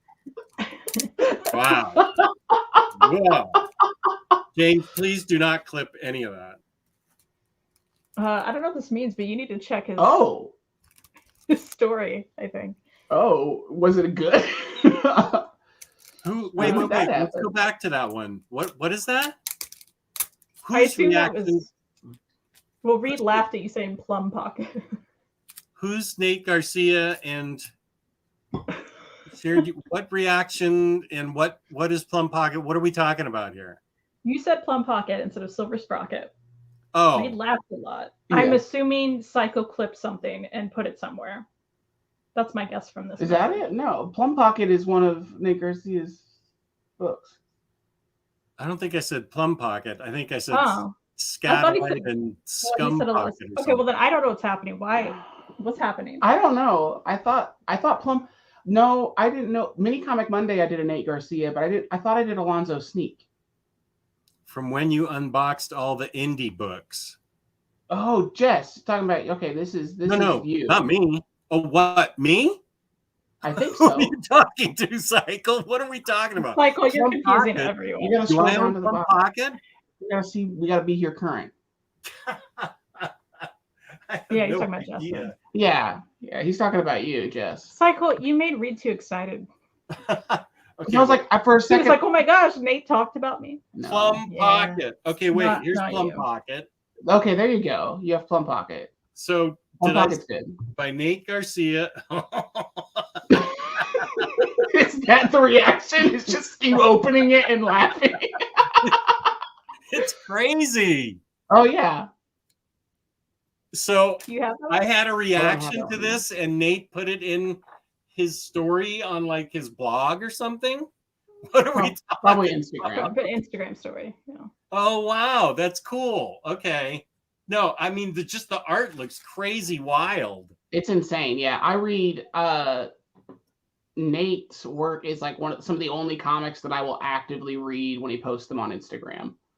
Like that I don't just like scroll through, quick swipe just to see if it looks okay, or like, oh, that looks neat, that's it. But like I always like pretty much the same. I mean, yeah, I love it's so good. Oh, my opening it and laughing. Okay, yeah, I don't know. It looks outrageous. I like it. I really do need to do a review of all these crazy books. Reid's here for it. I'm 100% here for it. I know you're living for it. Apparently, it's true. It's what we want. Bar's right. Is it a Kristen stream if she doesn't mention Tilly Walden? Absolutely. Elon still needs to read some Tilly Walden. Where should one start? Absolutely on a Sunbeam. On a Sunbeam. Yeah, on a Sunbeam. That's the even one. I've read that and loved it. I've also read. I think I've read all her stuff. Right. The skating one. What was that called? Spinning. What was it? Yes, spinning. Spinning. What was it called? Skates? Plum Pocket? And what was the one I read where the road turns into a roller coaster and takes them someplace? Are you listening? Yeah, I'm trying to get you to tell me what the name of the book is. Is that a joke? Because that's... Yeah. Are you listening? Yeah. That is a joke. Thank you. Good. Good. I liked it. But On a Sunbeam, I liked those other two books, but I loved On a Sunbeam. Yeah, there are more than that, so you are behind now. I'm real sorry to tell you. What's that? You're behind on your Tilly. There are more Tilly books now. Oh. Well, I know that there's the one with the person from Clementine. I haven't read that. Can I read that without having played the Walking Dead story? Game, I mean? I'm already listening. Clementine is? No. Yes, you can. You can. I can't read it? Okay. Yeah. No, Clementine's related. Yeah.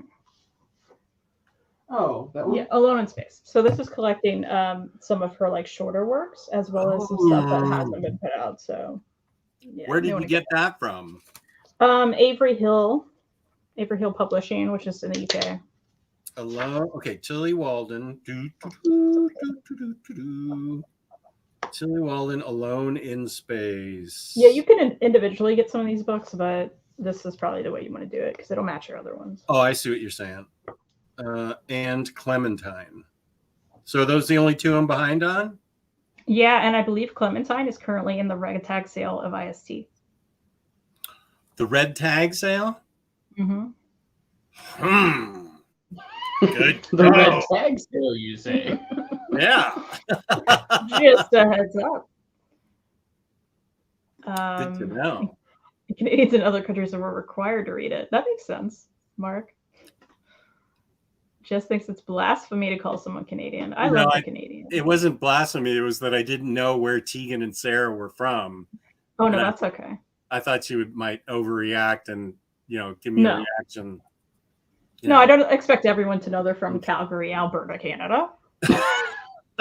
What street? I don't know. Actually. Yeah, if you knew what street, I would be concerned. Yeah, that would be weird. I read it before it came out. Show off. I have to show it off because I don't get it a lot, right? And show it off. She's the ARC queen right now. That's all right. I wonder if she would accept an older gentleman. Usually doesn't end with being a bestie. Yes. Not one of my better moments.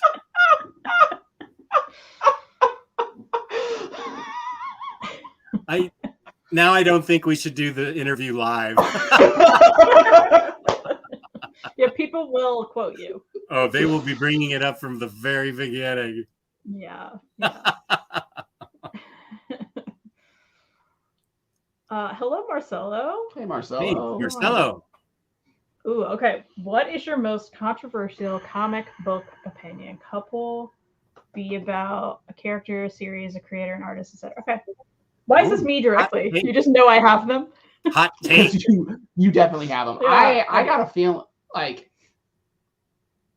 Oh. Go ahead, tell me. I want to know. Well, no, because I feel like Superman is a big one. Is it controversial? Like, I feel like a lot of people don't like that guy. Oh my God, why am I here? I would.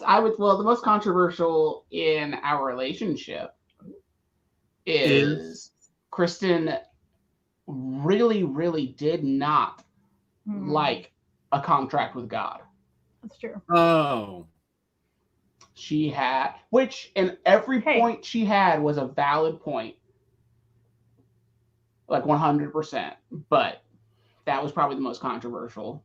Well, I want to hear that. That was like the first graphic novel, right? Ever. Exactly. Well, and see, like... Well, and a lot of it was like stuff me looking through with like 2023 eyes or something, or whenever I read it. Yeah. Okay. It doesn't. There's definitely things in it that don't age well. Okay. And it's the same with like. There's a lot of like. There's some pretty harsh criticisms on Will Eisner's work in that regard of like his subject matter, like the fact that there's a book called Fagin the Jew, and everyone's like, that's not really great that it's just called that. And a lot of other aspects of his subject matter. Obviously, Will Eisner was Jewish. He very much like wrote about his culture and his upbringing, but like through the lens of today, it can kind of be weird. So like when we were talking about it, there was a lot of things in Contract of God, where it's like the tenant stories that were just like, there's the weird story with the super who just, and like, I don't want to spoil the whole book if you haven't read it, because I do think if you want to understand where graphic novels come from, it's an incredibly important book. It's a huge important book for me, because making any sort of like nonfiction comic or making a book like that shows like what you can do with comics. It changed the entire game. But there's a lot of things in it that through today's lens is just hard to accept, or to, it doesn't have the same impact because we're not 50 years ago. Yeah. Well, it I didn't even know. Is it a separate book that he wrote called Fagin the Jew? I think it ended up being a separate book. It's definitely like, I have it in a collected edition with some other stories, I think. Because that was the name of the character originally in Oliver Twist. Yeah, but it was like a separate Fagin the Jew, and then it eventually got dropped to Fagin. Yeah, and so there's stuff like that, or I'm trying to think. There was some of the stories in Dropsy Avenue, just because they were real stories, you know, and comics weren't. That wasn't what comics were about at that time. So Will Eisner brought that into the world of comics. Like, hey, I'm writing these stories that are just about regular people. I'm not doing superhero or fantasy or sci-fi horror. Like, you know, slice of life. I would say slice of life stories were invented by Will Eisner in comics. Maybe not invented, but, you know, he coined that. He created that. And Kristen's opinion of that book doesn't discount any of that, because we had the conversation afterward of being like, I totally see every point that she's making where she's like, I don't love it, but what I like is art. I just didn't even enjoy the story. I don't remember what I didn't love about it. I just remember not loving a lot about it. And Bart, you know, brings up a good point as well. And she says she hasn't read it. Okay. Interesting. Do you have some controversial comic book opinions that you'd like to talk about, Jess? No. I love talking. There's this whole guy on YouTube, and he comes off as a creepy uncle. No. What are my other ones, Reid? I feel like I have a lot. I lost. I root beard Batman Damned, right, because I hated it. And I made the minister said I should post that on Instagram. So that was one of my early posts on Instagram, and I got a lot of unhappy people and lost a lot of fans or viewers who I guess hadn't seen my channel. And of course, root beering a book was just sort of a gimmick when I started out. That was suggested to me by somebody, a good friend of mine in California that I haven't talked to in a while, but he was the one that said you should call it Root Beer Reviews, since you like root beer so much, and you should pour root beer on really bad books. And I was like, that sounds fun. And then I posted Batman Damned on Instagram, and it was not a popular post. This was like 5 years ago, or whenever Batman Damned came out, 2018, 2019, something. So that made me rethink the whole root beering thing until we got to that book that you and I both hated, Kristen. That was the last book I root beered. Now I forget what it was called. Someone in the chat will know. I can't remember either. It was a one word name by Devin Grayson. User, right? User, yeah. I gladly poured root beer on that, and that was the last book I root beered, and I will stand behind that root beering 100%. I mean, people can like Astounding Wolfman or Bramble, other books that Batman Cacophony and Widening Gyre. You can like all those books, and I get it. No one should like, or thank you, Marcelo, no, and Freddie. No one should even read User. It is an absolute disgusting book that Kristen and I both just at the same time almost lost our minds over how awful it was, what it depicted, and didn't address. It was terrible. Bar says everyone hates Batman Damned. Well, the people that saw it on Instagram did not. And here's her hot Batman take. Oh, Batman fans will fight with all their will for that loser. Batman's a loser. Whoa, when it comes to his awful books on Hot Batman Day. I think they're talking about. I think Bar could be. Oh well, never mind. Yeah, I think that's a reference to Batman. I was gonna say, is it Azarella? Didn't Azarella write that? Yeah. I don't think she's talking about him. Maddie, thank you for saying I'm super cool. It's very nice. I'm it's all right, Maddie. I'm not here. Yeah. No. No. I want the hottest of takes. Yeah. I'm trying. I mean, I have. Go ahead. Clear in that hot take of Contract with God, it was mostly Reid talking, so we didn't really hear. Which is not. I mean, you hit all your points. I just don't even remember.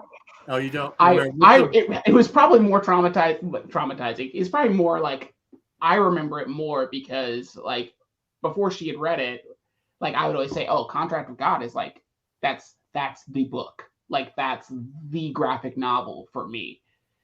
And so it was kind of like when I did read it, and I was like, "What?" Oh yeah, and then like as soon as she finished reading it, I remember it. I was working on a book. I was probably working on Hardcore Anxiety. You came downstairs and you sat down in the office next to me while I'm working, and we're like, "We need to talk about this book." And it was just like it was a moment where I was like, "Okay," because you know. And here's the thing: Kristen in her life. She's not one to ever not call you out on something. If she that's her love language is informing you of things. Like if she thinks you're wrong or incorrect or have like a skewed view of something, she does that. So sometimes that's scary when especially when, and as we all know, she's always right. So that makes it more scary. Yeah.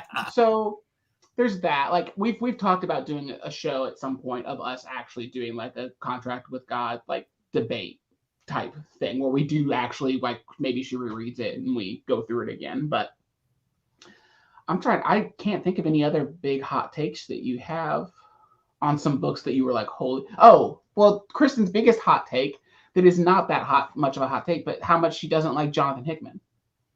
Oh yeah, that's right. Is it across the board or just Avengers or is it generally? I've only read Avengers, so I can't speak to his other works, but I hated Hickvengers. You just had like no interest in anything else. Like that's true. Was that your first Avengers book? Maybe. I don't think so. I thought you read another Avengers. Yeah, maybe not. I don't know. Your first Hickman book. Yeah, that's one. I'll probably think of more. I'll come back to you, Bar. Did you see that Caroline Cash announced a Fantagraphics collection of her books coming in, I think, 3 years? 3 years. I may not be here in 3 years, so don't say that. You're gonna be here. I'm gonna go to christmasstocking.com and get all her books. Marcelo says you kept your good viewers. Thank you, Marcelo. Marcelo's been a long time good viewer. Peace and love to Marcelo. Elon thinks your mistake was not pouring into the root beer. It was not giving year 2 the same treatment. The best is right after that controversy. I went to Baltimore Con with Omar. This was 2019. And I went up to Brian Azzarello and I specifically did not talk about Batman Damned. I talked about this other Batman story that happened in Flashpoint, which is an amazing Batman story. I think it was called Night of Vengeance, and it was a Flashpoint story. So I went up to him and I told him how great that was, and I thought he was an amazing writer, and the Batman story was the best thing ever. We talked about it for like 10 minutes, and he was very nice. And I saw Omar, and he came up to me and said, "So did you talk to him about Batman Damned?" I'm like, "No." You're like, Omar goes, "I'm going to go tell him what you did." And I go, "Get out of here." Wow, OmniDog went from cool old guy uncle on the internet to you're dead to me because of root beer in like 35 minutes. Now Mark Bell's unsubscribing to all of my stuff. He just subscribed. That's how Freddie felt about Scene of the Crime. Oh, really? You didn't like Scene of the Crime? I've heard that from other people. I like that book. It's a Brubaker book, but I've heard other people say that that's not a Brubaker book they liked. Here's a hot take. Oh. Speaking of Brubaker. Uh-oh. This one comes out in January, Where the Body Was. Or is? Where the Body... Whatever, Where the body was. I think. Yeah. Listen, I liked it fine, but I thought it was boring. I gave it like 3 out of 5. I'm very curious what people are going to think about it, because it did not have that vibe of like, this hits. This is cool. Like, because I do usually like it. Where did you read it? I got a digital ARC, advanced reader copy. Oh, friend of the show, huh? She's just flexing. Wow. But I love it, so that's too bad. So you didn't love Where the Body Was? Yeah, I'll be curious what people think. It is different. I feel like, I don't know. You saw me reading it. Yeah, yeah. Oh, he's got a hot take. I have a little bit of a hot take when it comes to Brubaker and Phillips. I don't care. I don't have an interest. I don't know why. I don't know that that's a hot take, because not everything appeals to everybody. I think it's a hot take in the sense that they're very popular. Like, everyone goes crazy for those books, and I just have no interest at all. Like, I know it's not that exciting, but like that's honestly what my hot takes are. Really, it's just like, yeah, I have no interest. Like, okay, and I know everyone talks about like the art. I'm like no interest in. I will say a lot of my hot takes are related to artists. We have the same hot take with that one. I think comics should look like comics, and sometimes that makes people that's an unpopular opinion, because a lot of comics don't. Like, I get Alex Ross, you're great, you're a great painter. I don't care. Like, you don't care about Alex Ross?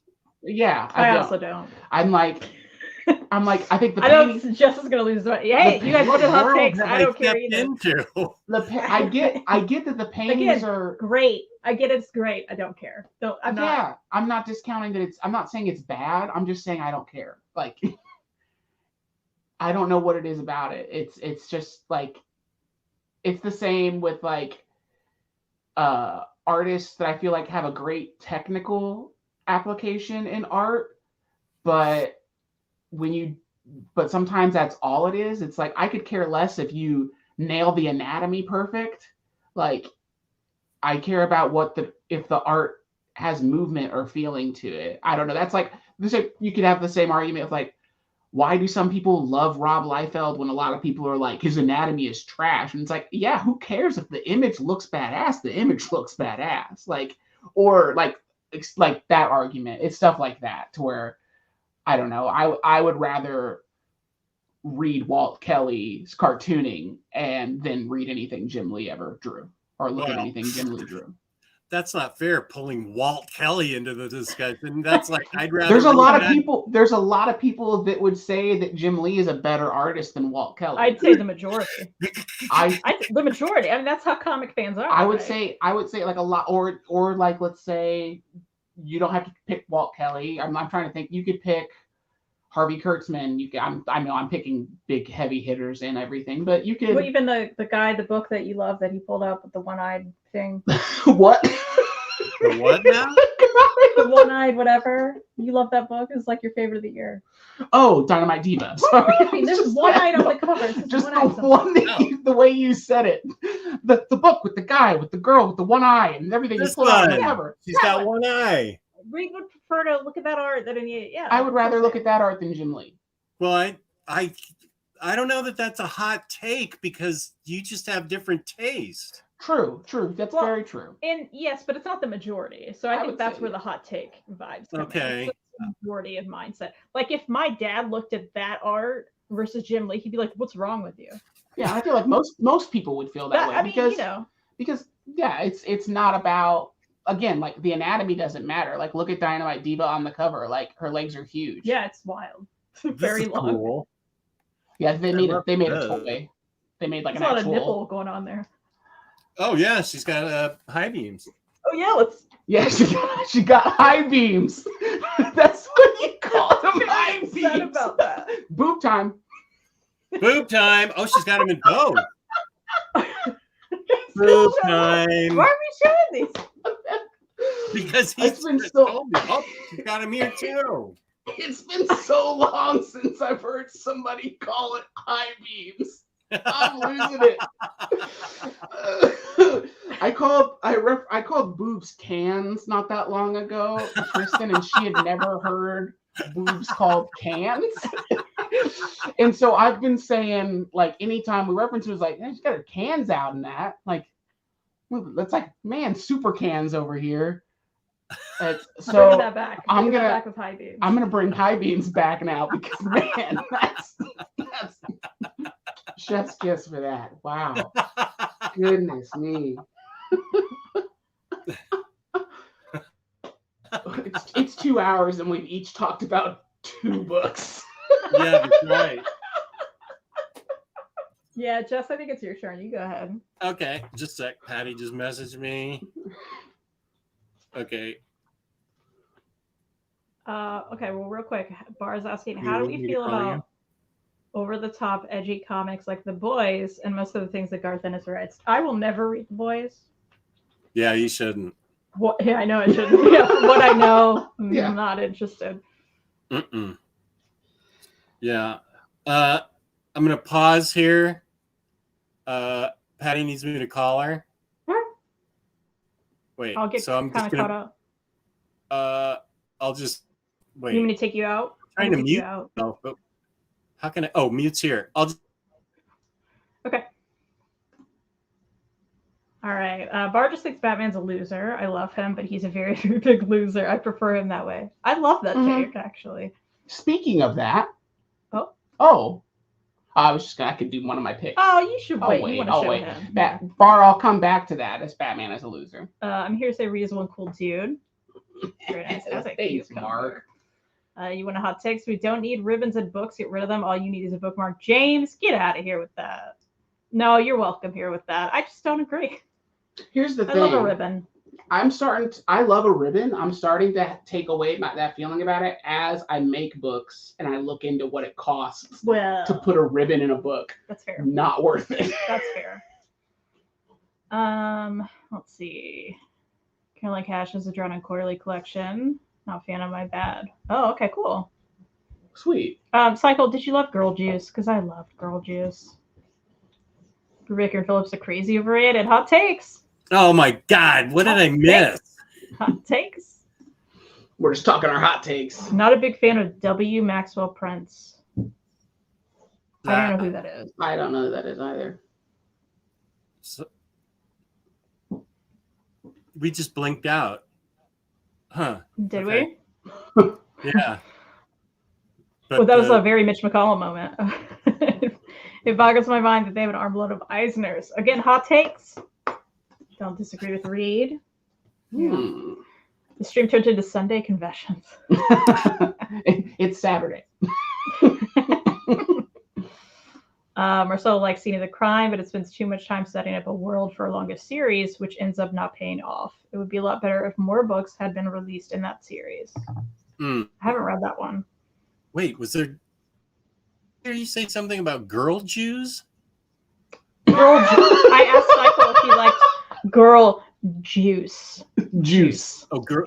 Oh, but his latest comment is something about he likes girl Jews.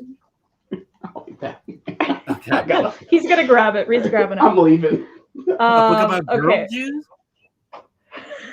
Girl Juice. It's called Girl Juice. Juice. Oh, okay. Juice. I actually like a have liquid. a bug. Okay. Girl Juice. Girl Juice. Oh. Benji Nate? Benji Nate. I love this book so much. I was just like, we bring up girl Jews. I'm out. I'm out. No, I'm anyway, your book. Oh yeah. Yeah. Sorry. I don't know if the woman in it is Jewish or not, but it's Chivalry by Neil Gaiman with the best art ever from Colleen Doran. And this is just another lovely, gentle fairy tale. Mrs. Whitaker found the Holy Grail. It was under a fur coat. It's about a woman who finds the Holy Grail in England in like a secondhand shop.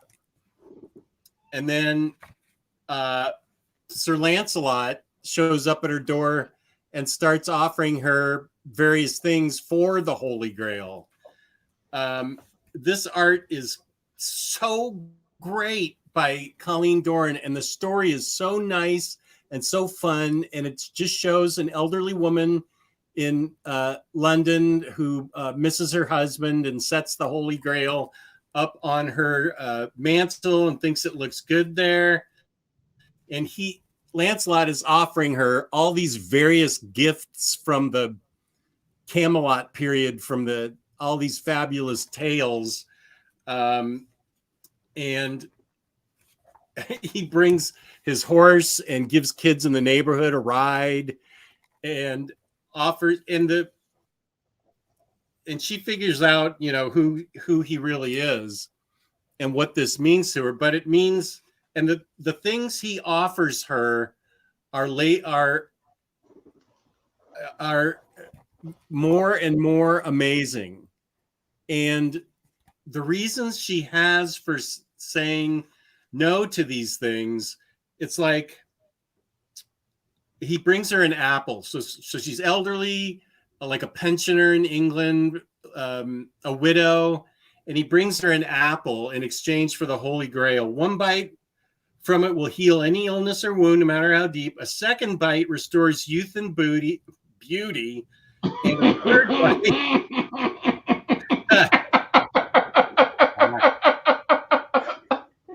I'm sorry.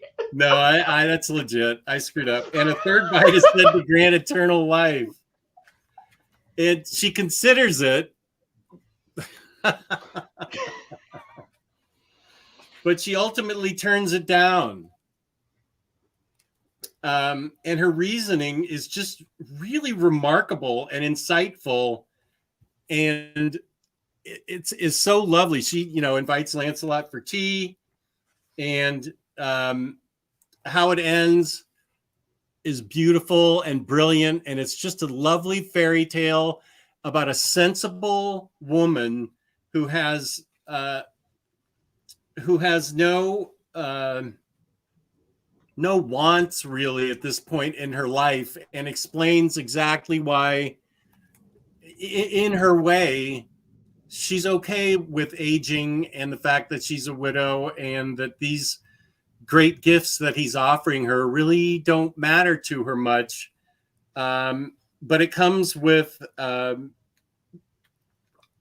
it's a nice, happy ending. I won't spoil it for you. But Colleen Doran, I just think her art just gets better and better and better. And it's just a joy to read this book. I'm sure it's going to get collected in an oversized collection or something of Neil Gaiman stories like the other stories have. But I just love this book. It brings me so much joy to read about how Lancelot just shows up in modern day on his horse, asking her for the Holy Grail, and how she's just kind of okay with her life. And it's really amazing. So yeah, nice. I loved it. Interesting, yeah. And it restored her booty.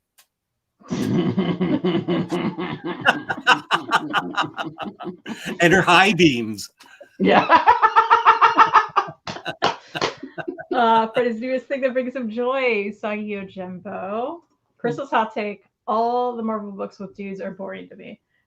I love that take, honestly. I do too. I like the Marvel books with women in them much better. I think they're much better written. Which is too bad because they always get canceled, right? Yeah, they're always by Kelly Thompson and they get binged. Yeah, Sad. Well, Probably Kelly in 5 minutes, I'm just going to have to help Patty in with the groceries, but I'll be right back.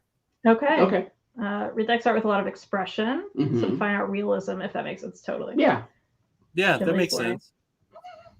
That's a, All right. you know, I don't mind any of these opinions that they're different from mine Mhm. because I think all opinions are valid as long as it's not hate. All opinions are valid to me. I can't hate Superman. Is that? Well, I meant like hateful comments. Like I know. you can hate Superman. Yeah, that's your Trying to bring it opinion. up. You could actually, yeah, go ahead. Well, my next pick. I keep looking at you. I'm talking to you. Sorry, Jess. It's fine. Yeah, we're never doing this again in the same room. This is not going to happen. And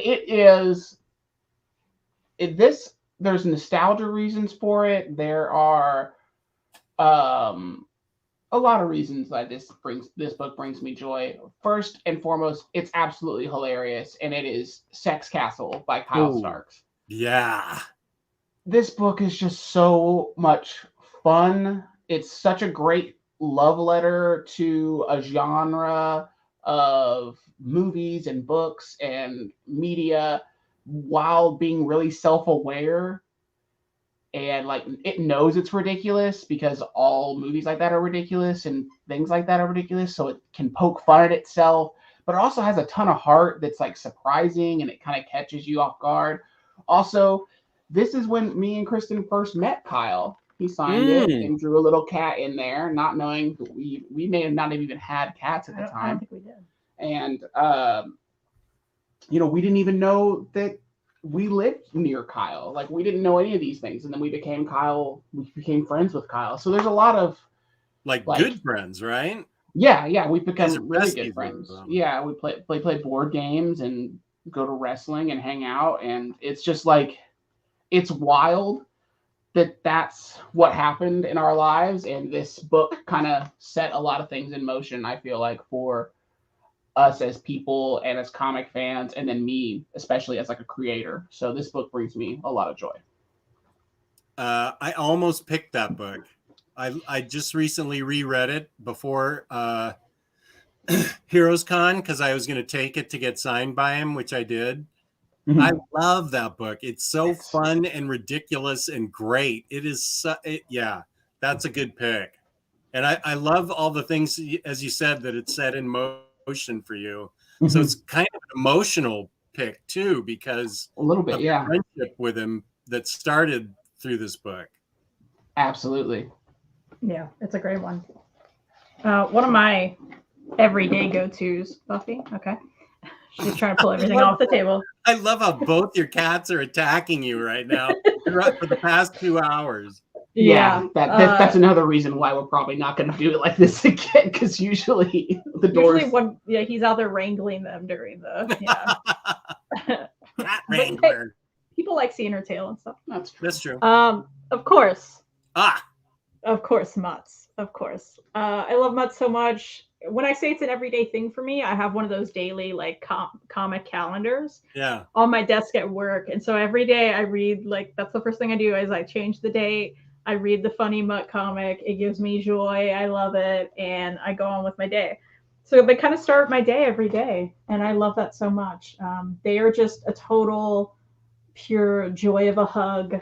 All of these strips. I love all of these collections. I recently got this one because it was like very dirt cheap at a half price books. And what I didn't realize until I got home is someone named Rosemary didn't want to keep her signed copy. And he also like did little doodles. Hello, which that does not happen a lot. Yeah, Rosemary, what's happening here? So, my name is Rosemary now. I'm fine with that. Like, yeah. But yeah, I just love it so much. Yeah, truly. That's a super find. The Guy, the Book, and the One-Eyed Thing is my new mini comic. Oh. After Reid see the microphone. I also feel that Alex Ross makes great superhero photography, but the actual comics lack. Oh, him with the big words over here. That's. The panels don't convey movement, in my opinion. Dynamism. And not liking Jim Lee is still considered a hot take, but I agree it shouldn't be. Yeah, it's just a different opinion. Mm-hmm. I can't read a book that has bad art, even if the writing is very good. I will not be able to get through it. It happened to me with She-Hulk by Soul. Oh, I didn't. Oh, okay, that's interesting because the art didn't bother me in that. Let me see where that is. I want to. We're curious now. Yeah, Bar, I agree with you. I'm like, I can, like, and me and Kristen are different in this. Yeah. Kristen can take a good, if the story is great, she can handle bad art. Mm-hmm. For me, and for me, I wouldn't even say like good or bad. The art has to hit. Like the art has to make sense with the story. It also has to like, flow. I mean, again, liking the art is not like that's objective. So for me, it's like I have to like if the story is crap and the art is great, I will enjoy the book. I can see what Bar's saying. It's very cartoony. Can you highlight me? Yeah. Yeah, it's super cartoony. Colors look weird. Yeah, it's very bright. Yeah, colors do look weird. I don't mind it super cartoony, but like, yeah, it does look weird. Let me see if I can. Yeah.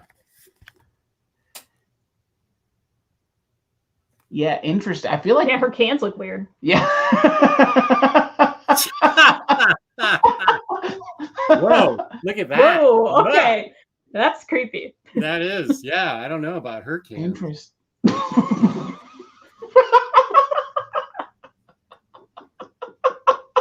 Yeah, I don't know. Yeah, I get what you're saying. Is it Johnny Bravo? Yeah, that looks like Johnny. That does look like Johnny Bravo. Does look like Johnny Bravo. Yeah, I can see how Bar was turned off by this. It's very, very different than typical superhero art. It looks, and then and then it changes. The art changes drastically. Another artist comes on and changes it. So I think there's two artists in the book, and so it looks well, I don't know. It looks like the old artist is back here. Weird. Yeah, it just looks. All their eyes are weird. Yeah. They're too. Yeah, it's. Yeah. I can see what Bar's saying here. I would say this is even leaning more towards indie comic, Gilbert Hernandez or the Hernandez Bros type art. It definitely has like hints of Hernandez Bros. Yeah. But the coloring, I think, makes it not fit. Like Hernandez Bros uses like that super flat, like basic, simple coloring. Yeah. And like a lot of the time, I feel like, in my personal opinion, like with a lot of big 2 comics, that just happens a lot. There's so much like gradients and like airbrushing type techniques that come in, and it's too rendered for a lot of colors, and the colors can make or break the art in the book for sure. So yeah, it's interesting. It's just off. Just odd. For a big 2 comic, that was an interesting choice to use this particular artist.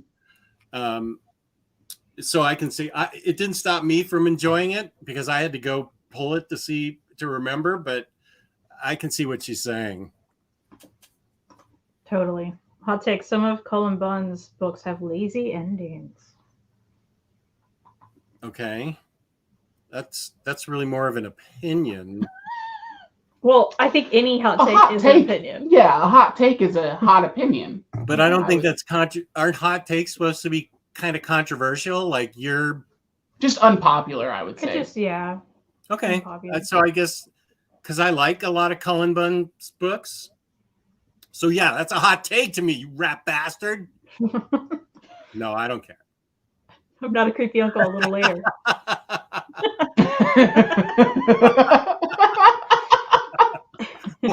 That was just stating a fact.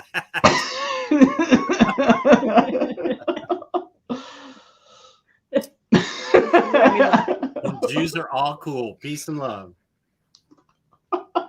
Writer of Ice Cream Man, Maxwell. Okay, everyone worries about him is not for me. Gotcha. Okay. Bar has a great comment coming up. Can be left from all the girl Jews out there. Yay, girl Jews.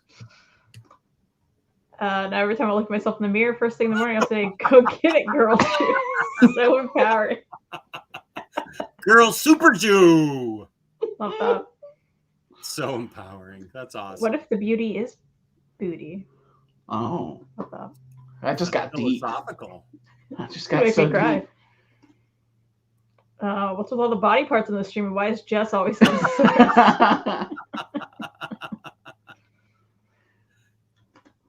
second bite returns booty and high beam cans. Too many quotes from this one. Yeah. Jess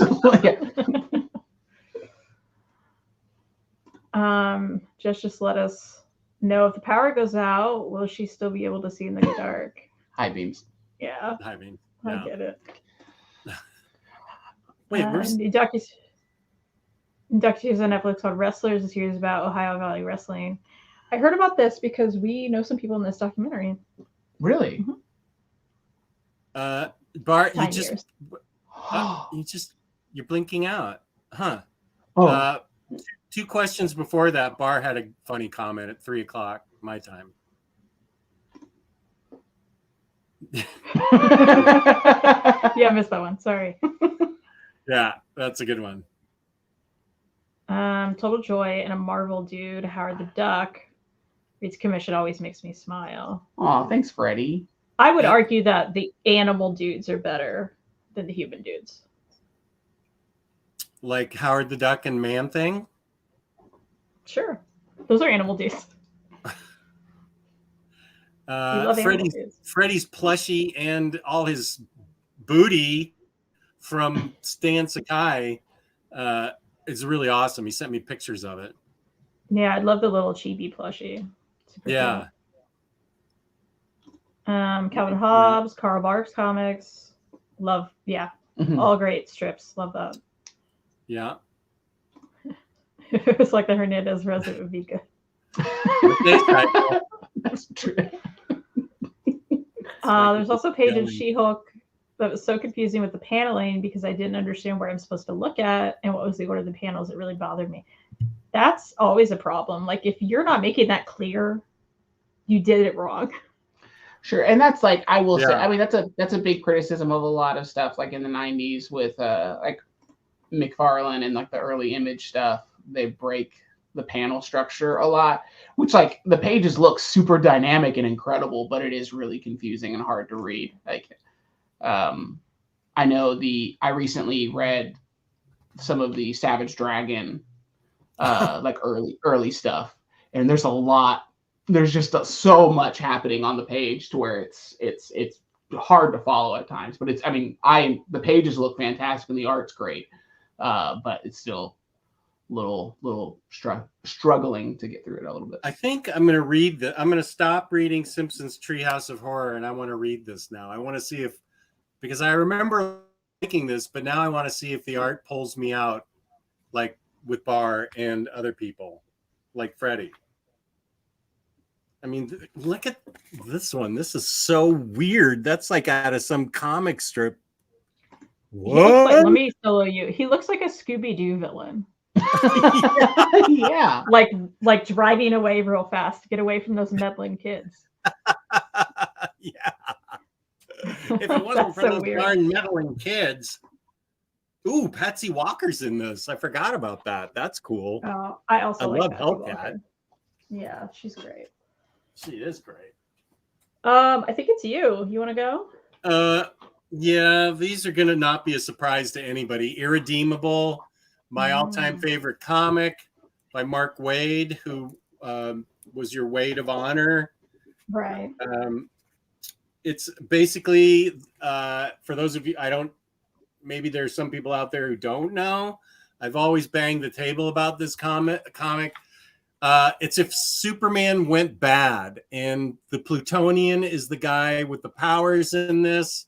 He previously was a superhero, and all of a sudden he decides he's going to do what he wants. He's done being a good guy, and he becomes a bad guy. And it's the book's version of the Justice League has to figure out how to try and stop him, because he is absolutely all powerful and can do whatever he wants. But it's not just that. It becomes the story of how to solve this puzzle. There's a character in there called Cubit who is incredibly smart. Whoops, I can't show you that really. He's brilliant, and he's the one that's tasked with trying to figure out how to defeat the Plutonian before he kills everybody on the planet. But it's much more than that. It goes into the formation of the Plutonian and how he became, what his origins really are. And it's 5 books in this format. It's now out in I think a compendium. But it becomes they tell the individual stories of the other characters, and it has the best ending in modern comics to me. To me, this has an ending. I've talked to Mark Waid about it several times. Boom. Yeah, I dropped that name. Drop that dollar moment. I got $1 residual from him at the 2018 Baltimore Con because I promoted this so much. But it has such a pitch perfect ending, and it's both terrifying, the book, because it posits what if we did have a Superman and he decided just to do whatever he wants, but it's multi-layered and is so much more than just that concept. Where Mark Waid takes it, I think shows really the brilliance of Mark Waid, because it's not like a linear story of just they're trying to take him down. It's the various things that happen in it, and the discoveries that the Plutonian makes about himself. And I just think it's brilliant. And now I have to go help Patty with the groceries, so I'll be right back. Okay. Cool.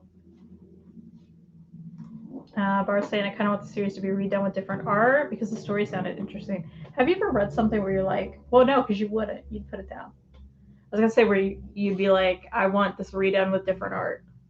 Yeah, I'd probably stop reading it. Yeah. I like that idea, though. It would never happen. But Cycle's having data issues. I'm sorry about that, Cycle. That sucks. Booty beauties in the eye of the beholder. Hey, you say it again, brother. I've never said that phrase in my life. I don't know what's wrong with me. Bar, you should do that. Send that page. We'll look at it. We'll have to do a whole other episode. This episode ended up turning into hot takes. Yeah, I was just thinking, like, you and I especially, I think we could do a whole video about that easy. I'm just glad to see that not everyone. I was always scared on my Jim Lee comment that people were going to come for me. You know what? They didn't. Let them. Let them. Giant Days hasn't been mentioned. Listen, Elon, I don't know if you know this, but this is like the 90th time we've done this kind of show with Jess. And by we, I mean Jess and I. And I've definitely mentioned Giant Days. At the beginning, I was like, Giant Days, Lumberjanes, T-Dragon, those are all like givens. All the Tillies, all the givens. Because that's my immediate go-to. Giant Days for sure. Yeah, it's the best. The best. It is fantastic. I need to finish. I haven't finished the entire series, but I think I read up through the original, not on the test editions. Yeah, you need to. I need to go through and actually. That would be fun. We could do that together. I never want to see you two apart again. I'm enjoying the side glances so much. All right, Freddie. Well, I'm glad. I'm glad. No, it's working. I mean, yeah. Buffy's now calm in your lap. Mm-hmm. Kristen doesn't like it even when we shoot like our videos just for the channel. And when I'm talking about the book or something, I'll often look over at her. I just don't want you staring at me the whole time. It's weird. It's just like, well, sorry. Can't blame me for. Married you, kind of love you. Just kind of. Just a little. It's fine. Mark just gave Jim Lee your address, so you gotta lock the doors. Do you lock the door? Yeah. Hot takes is a way of life. You need to have some courage to live it. I mean, honestly. Bar, are you talking to me in like t-shirts? Because that, like, you know what? Put that on a t-shirt. Put that on a t-shirt. And iron that on. You could sell that to everyone. I love that we're just talking to Jess's empty chair. That's pretty cool. Anything John Austin does is always a joy. Mm-hmm. Yes, Chris. And thank you again. I am so excited to read Scary Go Round. I'm so excited for it. some of that early art, it's like, what's happening? But I think that's great. There's a lot of it that it's like, did he do this in MS Paint? Like, but it also is so like cool to see. Yeah. Hot take: Batman should not be in any kind of romantic relationship. Don't care how much people love him with Selena. Lonely, whiny Batman equals best Batman. I completely agree. And we're going to get to a reason for that soon. I want you to show that to Jess, though. I know. That's why I'm not showing my next pick because of it. So smooth. That's why Reid is a super crush. Oh. Well, Jess, should I play a song? Oh, you know what? We can have a song break. What kind of song?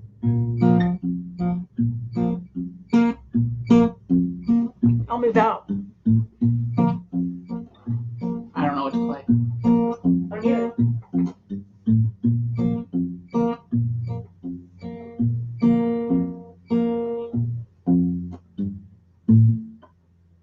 You were singing earlier. Sing. I know. Oh.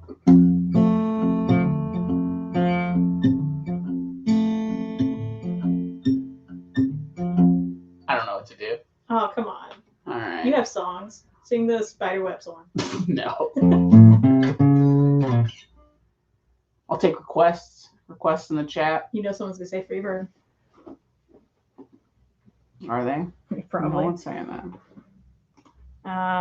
Supergirl's more interesting than Superman because she has so much unutilized potential. Oh, I 100% agree. I've liked some Supergirl books. I think it's a dumb name. I do think it's a dumb name. Hot take. Oh, smoke on the water.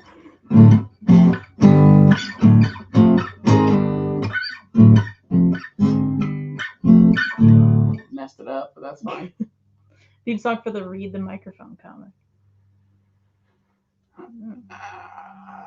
Okay, just perfect timing.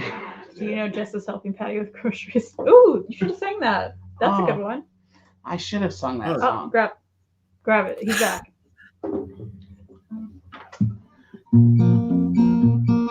Jess is helping Patty with the groceries.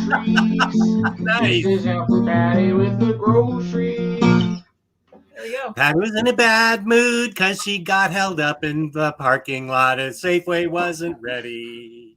So she chewed out the manager, got a $25 gift card. Then she went to Walgreens and her prescription wasn't ready. So Jess is really looking forward to his trip to Second and Charles next. Ooh, with her. Wow. Banger. That is a banger. I love how Patty was like, I'm Karen now. Give me that $25 gift card. Okay. She went full Karen. Yeah. I love that for her. Yeah. Generally, she's the nicest person ever, but wow. I love it. Bard's hot take. Batman should not be able to beat any of his superpowered Justice League colleagues, no matter how much prep time he has. Okay. All right. So Reid's gonna go. I've got a pick. I got a pick to show. This book brings me so joy. Speaking of all of the Batman hot takes, this is my favorite Batman comic. I don't know. Birth of the Bat. It's technically not Batman. It's the Bat by Josh Simmons. And this is a bootleg mini comic of the story of Batman. And he's crazy. And it's so weird. I'm trying to find a page that I can actually show because there's so much disgustingness happening. It opens with him being crazy and he's giving himself a stick and poke tattoo of the Batman logo on his chest. So that's how it opens. And then it goes real crazy, real weird. There's giant wieners in it. Instead of wieners, folks. There's a lot of PPP in this book. We've had the PP poo-poo. No. We've had the high beams. No, PPP is how I give certain books certain ratings. That's penis per page, depending on how the book is. There's a pretty high official rating now. Wow. For me, Reid, for me it is. Yeah, there's a cycle stove. It's so good. It just brings me so much joy, and like I can't show any more of it, but this is so good. There's a giant collected edition, if it's still in print, that is called Dream of the Bat, that has everything in it. All of these like mini comics by Josh Simmons and Pat Keck. And it's so good. Jess, you should check this out. This Dream of the Bat? Dream of the Bat is the big collected edition. Is that likely to be where? Where would I order it? Rocket.com or whatever? I think you may have to order. You may only be able to get it at Mansion Press, which is a French publisher, because again, like it's not Batman, but so technically, like legally, I think they have to only sell it in Mansion Press. But yeah, they do. Yeah, Mansion Press does it. That's where I got many comics. The individual issues, I don't think you can get anymore. Is it on Silver Sprocket? If it's on Silver Sprocket, then go to Silver Sprocket. No way! Silver Sprocket has everything. They do have great stuff. But yeah, this is one of my favorite books, and it just brings me joy. And it takes me back to when I was working a really bad day job, and I ordered this, and it showed up to my work because I had it shipped there. And I just inappropriately opened it and started reading it at my desk, and just like, I shouldn't have done that, but it was great. It is just such a good one. So, Birth of the Bat. More Batman hot takes. Detective Batman who solves mysterious Sherlock Holmes styles is greater than action Batman who's super OP and beats up people. Okay. Bar doesn't like Batman, apparently. She prefers an actionless Batman story than a mysterious. I would agree with that. I think Batman as like a mystery solver and like a detective like is more interesting. I agree. Do you know this one, Reid? I know I've never read Cerebus, but I know I've heard of that parody, like that they do that. Cool. You next, Kristen? Yeah, sure. This is a weird one. Shocking. That only I am going to care about, I think. It's not shocking at all. I don't think Jess will be shocked at this book. I don't think he will either, because he knows that I love Oliver Tree and calls him Oliver Treehouse. And so, of course, I had to mention Oliver Tree versus Little Ricky Alien Boys.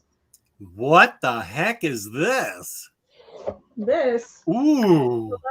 Yeah, great slipcase. Double slipcase. So, yeah, here's the cover right here. And it is signed by Oliver Tree.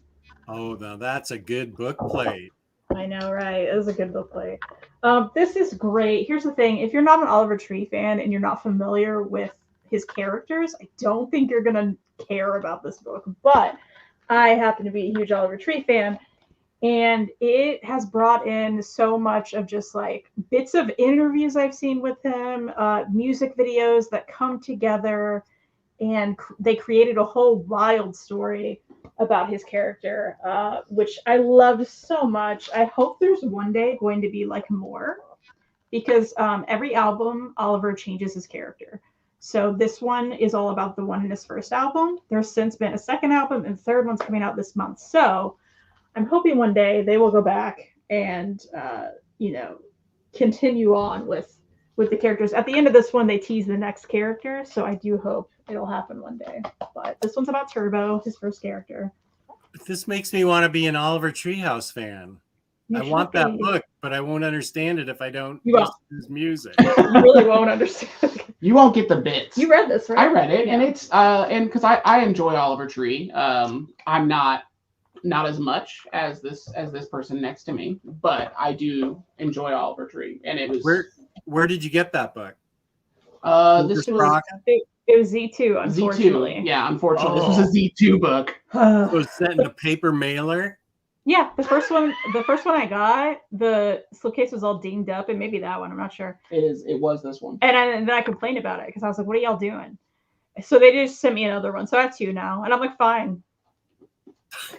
You Karen'd them. Yeah. Yeah, you did. You email Karen. I was like, I paid for this. What are you doing to me? Didn't we do a whole show on Z2 Press and how bad they're sending packages? Everything. Yeah, so those two Kickstarters, I complained about coming damaged, and then they sent another one of both of those. And then this is the same deal. So every time I've ordered from them, they've come damaged, and then they'll send another one. At least they don't make me send the book back, which I love. Oh yeah. But jeez. Yeah. That I don't know how they keep doing the things they do. I don't either. They just don't even care. They just slip it in a paper envelope and send it off. And of course it's going to get dinged up. Yeah. Nonsense. It is nonsense. This is some nonsense. James has the link for everybody. Here we go. Wow. She doesn't dislike Batman as a character, but does dislike the way he's written sometimes. Yeah, I've said it before that any Batman book is going to take on the personality of the writer that's writing him or his thoughts. So Batman's going to be different. There's no straight line of how Batman's supposed to be. Whatever writer takes him over, it's going to be that writer's thoughts on Batman. So you're going to get different versions of him. And sometimes, yeah, Bart doesn't care for the writer, and that's fair. Mm-hmm. I mean, it's wrong, but it's fair. Just because I buy every Batman book ever and Superman. Die Dark always makes me laugh out loud. I've been wanting to read that too. I know there's a lot of big fans. What? I missed that. What is Die Dark? It's manga. Okay. So I think you're out. Out. It's kind of I ended up with 2 Win shirts from Tiny Onion. Oh, I haven't been caught up on Win. Damn it. Win is so third book. Great. You need to get it. I have them both. I'm up to date buying them. I'm just not up to date reading them. You got the third book then? Okay. I have both. I have all 3. Yeah. You keep saying both. Okay. Both new ones. I have 2. Okay, Does 3 end the series, or is it still ongoing? I think it's still ongoing. I haven't read the 3rd one. Oh, you haven't read them. I just want to make sure you bought it because, like, I did. You're getting the hardcovers too. Yeah. No, I have. Jess, you've read the first 2. Yeah. Yeah, just not the 3rd. Okay. Yeah. What happened? I've read the first 2, not the 3rd. Okay, I haven't, but I loved the first one a lot. I think that was one of my books of the year, whatever year it came out. You want to show us a book? Yeah, this is kind of cheating because everybody loves it, but I love this book. And pulling it out reminds me that I need to read it again because I've forgotten just how great it is. But just every page is young Jonathan being crazy and, having these crazy expressions. And Damian is just all balls out, but he's still just 10 years old. But the way they do these things is just, I love all their personalities. They're so 10 years old, but they're also super powered or, incredibly talented in Damian's case. And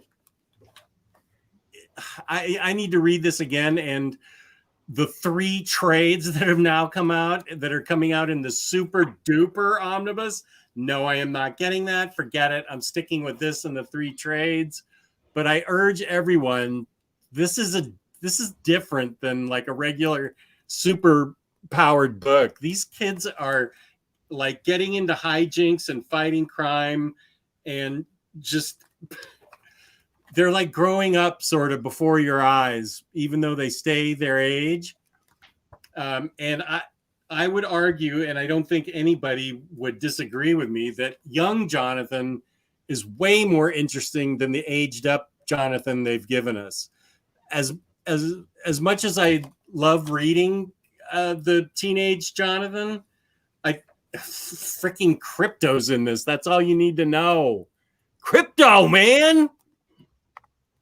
So, yeah, and Ace the Bat Hound is in it too. And Bat Cow. Oh, I forgot. There's like all these dogs and everything. It's great. I just like how you're discovering things. I read it like 5 years ago. I forgot all about it now. It's so good. Gosh, this book is so good. It just makes me. There's the cover just kind of says it all right there. They're just like jumping in feet first to trying to save people, and just like not Jonathan gets in all kinds of problems that Damien helps him out of, and vice versa. And it's just super fun. And Peter Tomasi just nails it in this, and the art is great. They fight with each other all the time, not physically necessarily, but they're always yelling at each other, and we're not friends. And of course they are friends. But yeah, I love this book. And you should get the super duper version coming out. That's going to be about twice this size because it's got the extra trades that I refuse to. So they're releasing it a third time. Yeah, with the 3 That's trades wild. in it now. That's too much. It's too many times. Yeah. Wow. Wild. Okay. I like how Wade described his process of getting into a new character and going with the original intentions. Batman was very friendly with Gordon and a weirdo fake loner. We love a weirdo fake loner. Mm-hmm. Yeah, that sounds like me. My ideal Batman story. Solving mysteries that doesn't involve any of his rogues gallery, but more everyday regular people. Something that is somewhat grounded in reality. I agree with that. That sounds good. Absolutely. I definitely read it. Give Jeff some credit. He buys everything, just doesn't read everything. Yeah. I mean, clearly. Yeah. That's yeah. Oh, more from Elon, more great ones. I loved Pilot of the Woods, Dr. Dog. I haven't read Dr. Dog, but obviously Strangers in Paradise is something people have read. I love the Woods one though. So yeah. Good. I feel like I might have Pilot in the Woods. If you don't, you should. It sounds familiar. It's great. It's a good one. It's a good one. Did you? Yeah, I read it. Oh. And I totally missed the latest Terry Moore release. Oh yeah. Did you get it? I didn't. No. Oh, I'm so bummed. Someone will sell it one day, and you'll buy it because you buy everything. I have no defense. That's what I've heard. Oh, cute side glance. We were both laughing, I think, because you said Damien with his balls out or something. He's just you said he's balls out. Yeah, in this. Like, and we were like, yeah, I do say a lot of body parts, don't I? it just caught me by surprise. So he just kind of looked and laughed and was like, "Did he say ball?" Yeah, we were both laughing. All right, cool. Well, balls out is. I know. I know the phrase. Yeah. It was just like it just in conjunction with it. It was so we've got everything on the with high beam cans and stuff. Yeah, just all balls within context. Pee-pee it's like pee-pee poo-poo. PPP. I mean, we got everything happening today. Yeah. PPP.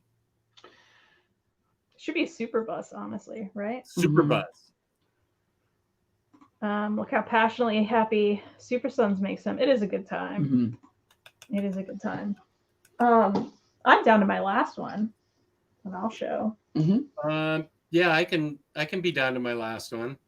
I can ignore the other 10 that I brought. I mean, you told me 5, so I stuck to 5. I know, and I picked probably 7. Okay, got it. Well, of course, I have to mention, this is specifically Buffy Season 8, Library Edition. But I really mean Buffy Season 8 on. I do think Season 8 is perfect, but what a joy to have my favorite show of all time continue in comics and for all of them to be so good. Like, all of the seasons are so good. I hope one day they get reprinted. Boom. What are you doing out there? Just like having terrible Kickstarters and not reprinting these great things that you have the license of? What's happening to you? Hot take. Is it though? We all know. This is a rant, so shh. Oh yeah, sorry. I gotta know my place. Yeah. Oh yeah, they're terrible. Anyway, I don't know what they're doing, because wouldn't it be great? Reprint the libraries or put them all, like not all of them, because that's a big book, but some of them together. Make some Buffy omnis, like some real omnis, like some big honking omnis that are hardcover. Love that. But these library editions are perfect and wonderful, and they have ribbons. I know, James, you're mad about it. I'm not. I love it. But they're so good. They're so good. Just like, I'm so happy I got to have the continuation of the show that I've wanted in my life, and here we are. They're so good. That's all I gotta say. It's a good one. Those are all original stories, or are some of them pulled from the TV show? No, so there were 7 seasons of the TV show. This is season 8, and it continues through season, what was it? Season 12. Mm-hmm. Oh, so they're comic versions of the episodes on television? No, of new ones. So like it continues the show. So like the TV show ended at season 7. Okay. This continues the TV show at season 8. What about the previous volumes, like 1 through 7? What did they cover? No. Buffy the TV show had 7 seasons. Yeah. This is Buffy season 8 in comic book form. They continued the TV show in comics. So there's no more TV show seasons. Yeah. Right. What about the previous books of Buffy the Vampire Slayer? There are other ones out there, but this is the canon. Here is the next season on. Okay. But I'm talking like a lot of those Buffy books are out of print. Like almost all of them are out of print. All of the seasons are, yeah. So if I buy Buffy, if they reprint them and I buy Buffy season 1. There's no season 1. That's on TV. Okay.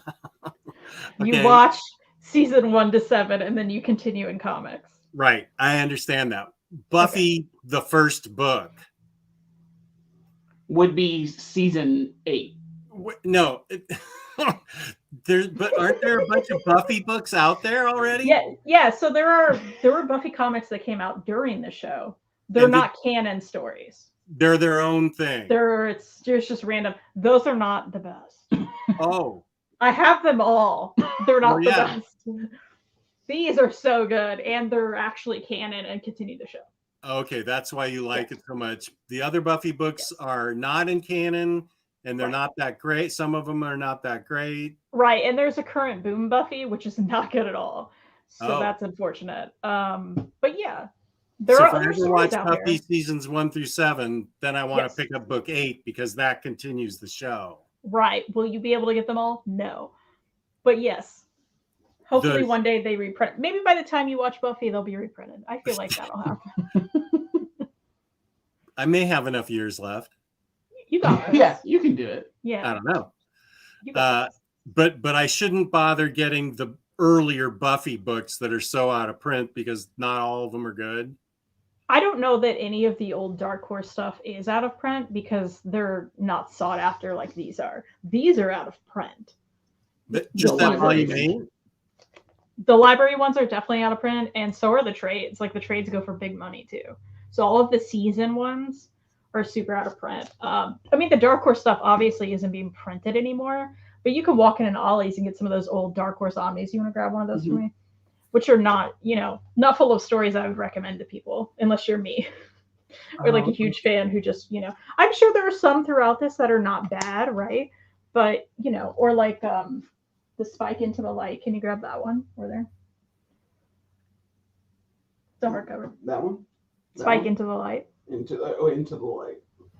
Yeah, come on, Reid. What are you doing? Come on, Reid. I am not as good at this as Kristen. Okay. Or like this one. This is like a standalone Spike story that James Marsters wrote, who played Spike in the show. Oh, yeah. If you can stumble upon this one and you're a Buffy fan, I think you would love it. It's so good. It's so good. And by you, again, you're not familiar with the character, Jess. You probably won't, but it's so great. And of course, I got this signed by James because here we are.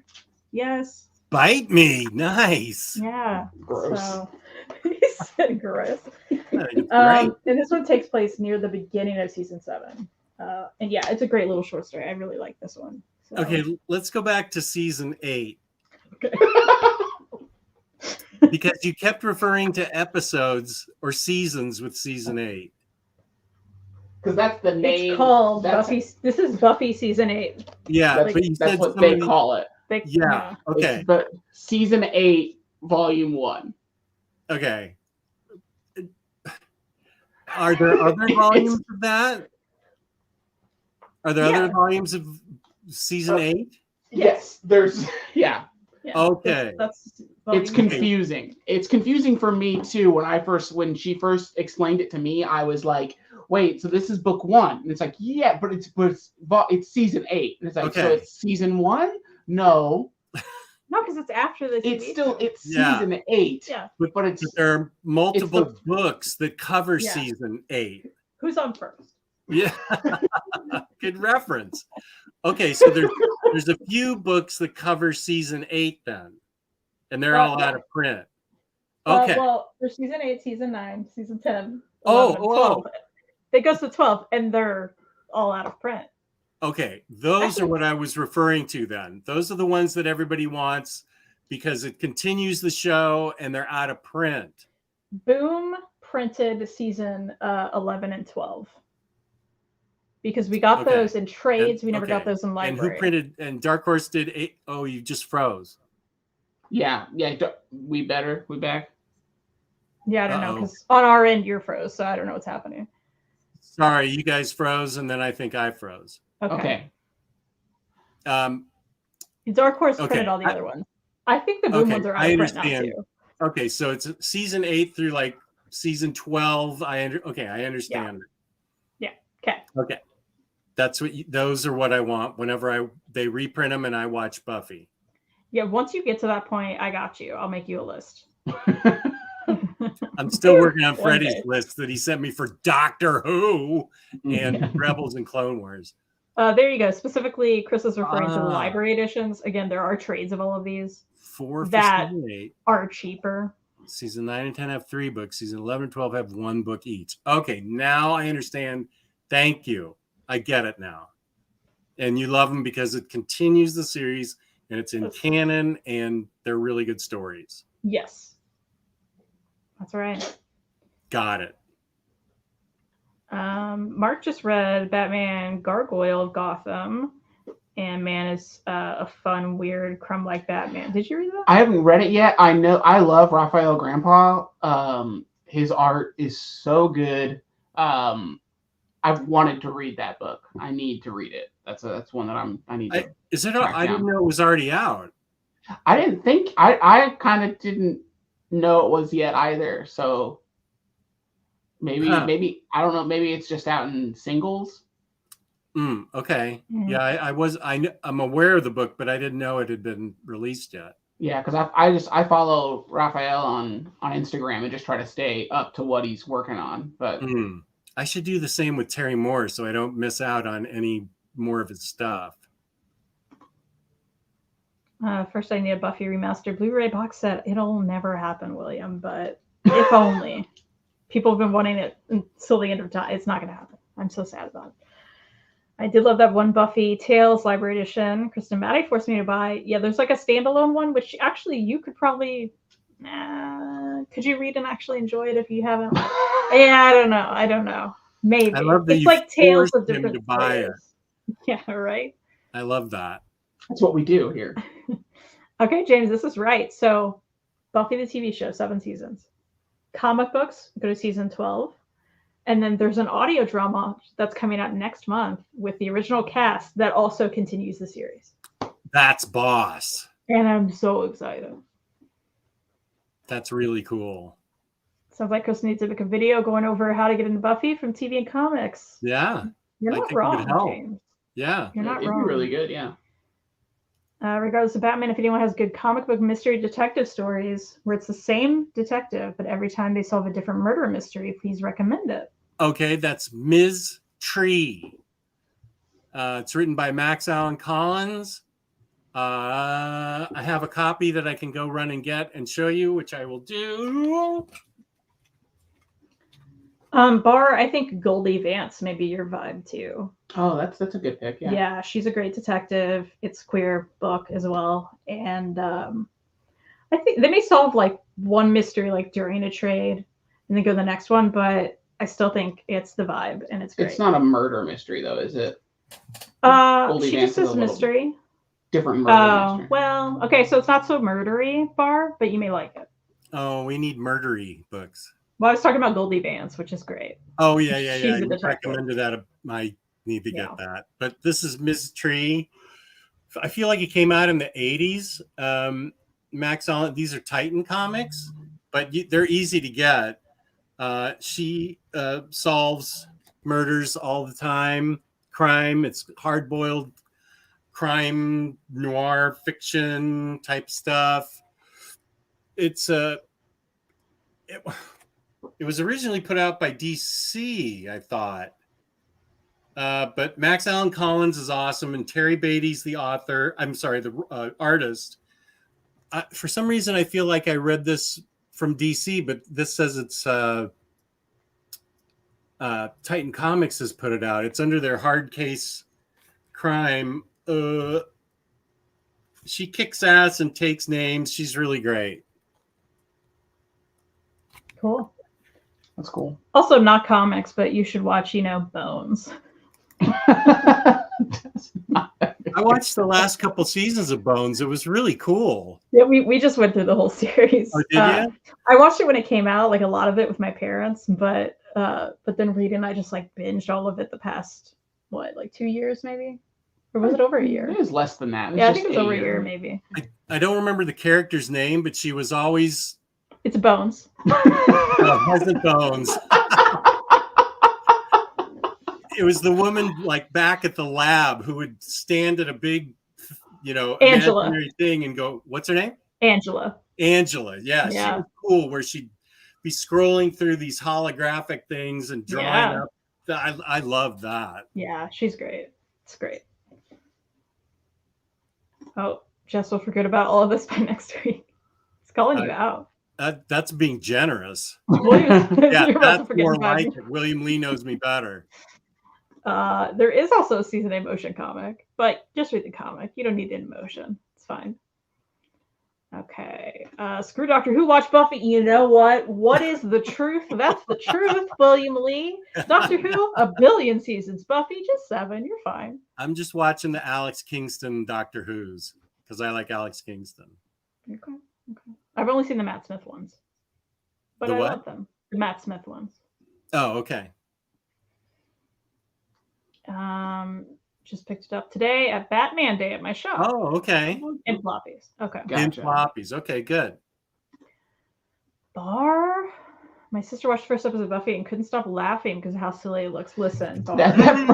Bar. That first episode. Listen, well, and I'll tell you, the first season is very short. It was a short season. It was like a mid-season pickup.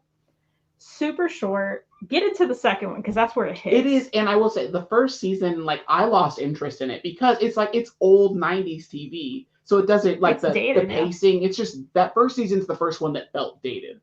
Yeah, the first season you kind of have to get through. And I still enjoyed it. I mean, but season 2 is where it hits and then it keeps going up from there. My opinion. I actually kind of have to go soon. Okay. We're probably in the same boat. Yeah. We've been going for a while. All right. People like Goldie Vance. Cool. All right. Well, you're both down to like one book, right? I have because I did an honorable mention. So forget about the honorable mention. Forget about that one. Okay. I don't have anything. I've said it all. Okay. I'm going to do mine quick then. That's fine.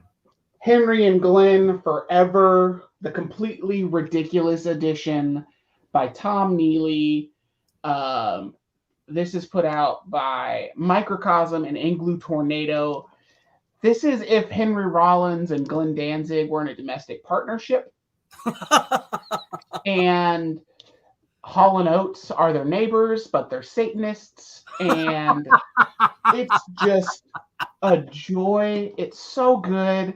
This is the especially completely ridiculous edition, so it has a lot of extra stuff in it. It's like got more anthology type things, but you can get this at Microcosm Publishing as well as from Tom Neely directly. And if you get it from Microcosm Publishing, you can also get Hardcore Anxiety and Rock and Roll Terrorist by Reid Chancellor. That's true. Yeah, put those both in your cart. Thanks. That's my manager. She's a business. I love your description of this. What's it called again? Henry and Glenn Forever, and Ever is I think it's just called Henry and Glenn are the original mini comics, but then Henry and Glenn Forever, and then there's a Henry and Glenn Forever and Ever edition. Okay, so is it written about Henry and Rollins and Glenn Danzig, or is that? Yeah, if it's a fictionalized version of them. Yeah, okay, cool. Like. Oh, let me find a good one in the front where they're just. I didn't see Danzig live, but I did see Black Flag. So, there's like, they have this giant pile of bricks in their front yard and they want to know what it is. And it turns out that's where Glenn's been hiding his mother. So, and it's just so funny and stupid, and it makes fun of them going to the record store, and like Glenn joins a cover band at one point because he feels like no one takes him seriously. Lemmy is in it for a little bit. It's great. That is like, cool. It's so good. Yeah, 100% check it out. And Tom Neely's art is so good. It's so perfectly matched with it, like just super classic cartooning. And so this was a big book that got me into making comics as well, and how I got introduced to Microcosm, who is now my publisher. Yeah, love that. Real quick, I must address from Bar, I just can't separate it from its awful creator and the stuff I read from Actions about things that happen behind the scenes of the show. That's understandable, but I will say so much of Buffy, like Buffy wouldn't be what it is without those actresses. Yeah, we're talking about Buffy, okay. Yeah. Without those actresses and the actors and like the amazing people behind the scenes, the crew, I mean, the great writers, there's so many great writers, Jane Espenson, Marty Noxon, so many are like awesome, badass women as well, who wrote so many episodes that are my all-time favorites. So, as much as I understand not being able to separate stuff, and that's up to you, Joss sucks, absolutely. He is not the only person behind that show. That show couldn't have been it with just him. So that's why I can easily separate that, because he's not the only one. If it was just him and he like wrote a comic, I'd be like, I'm not buying that, So that's a huge difference. And that's how I do it for me personally, as well as I want to support those people and watch the things that they did.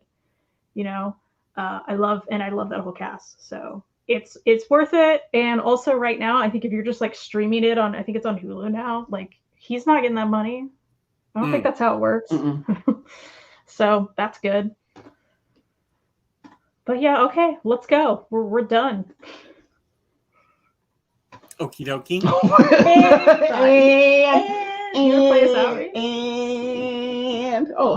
Thanks, Freddie. Total joy. So we have an outro.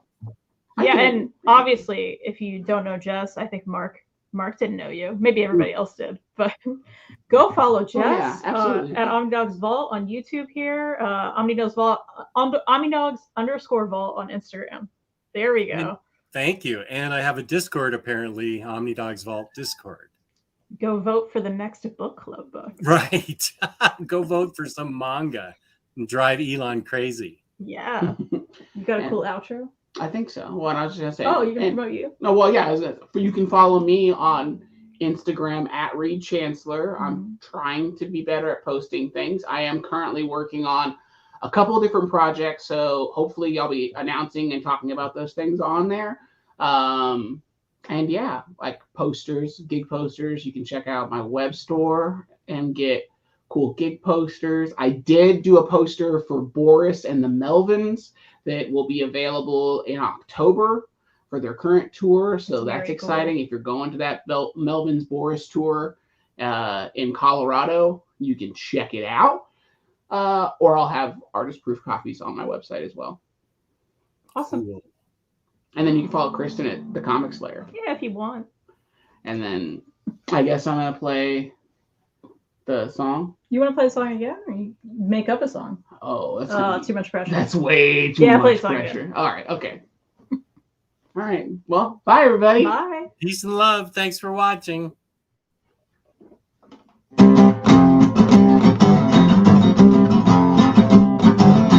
OmniDog! OmniCat!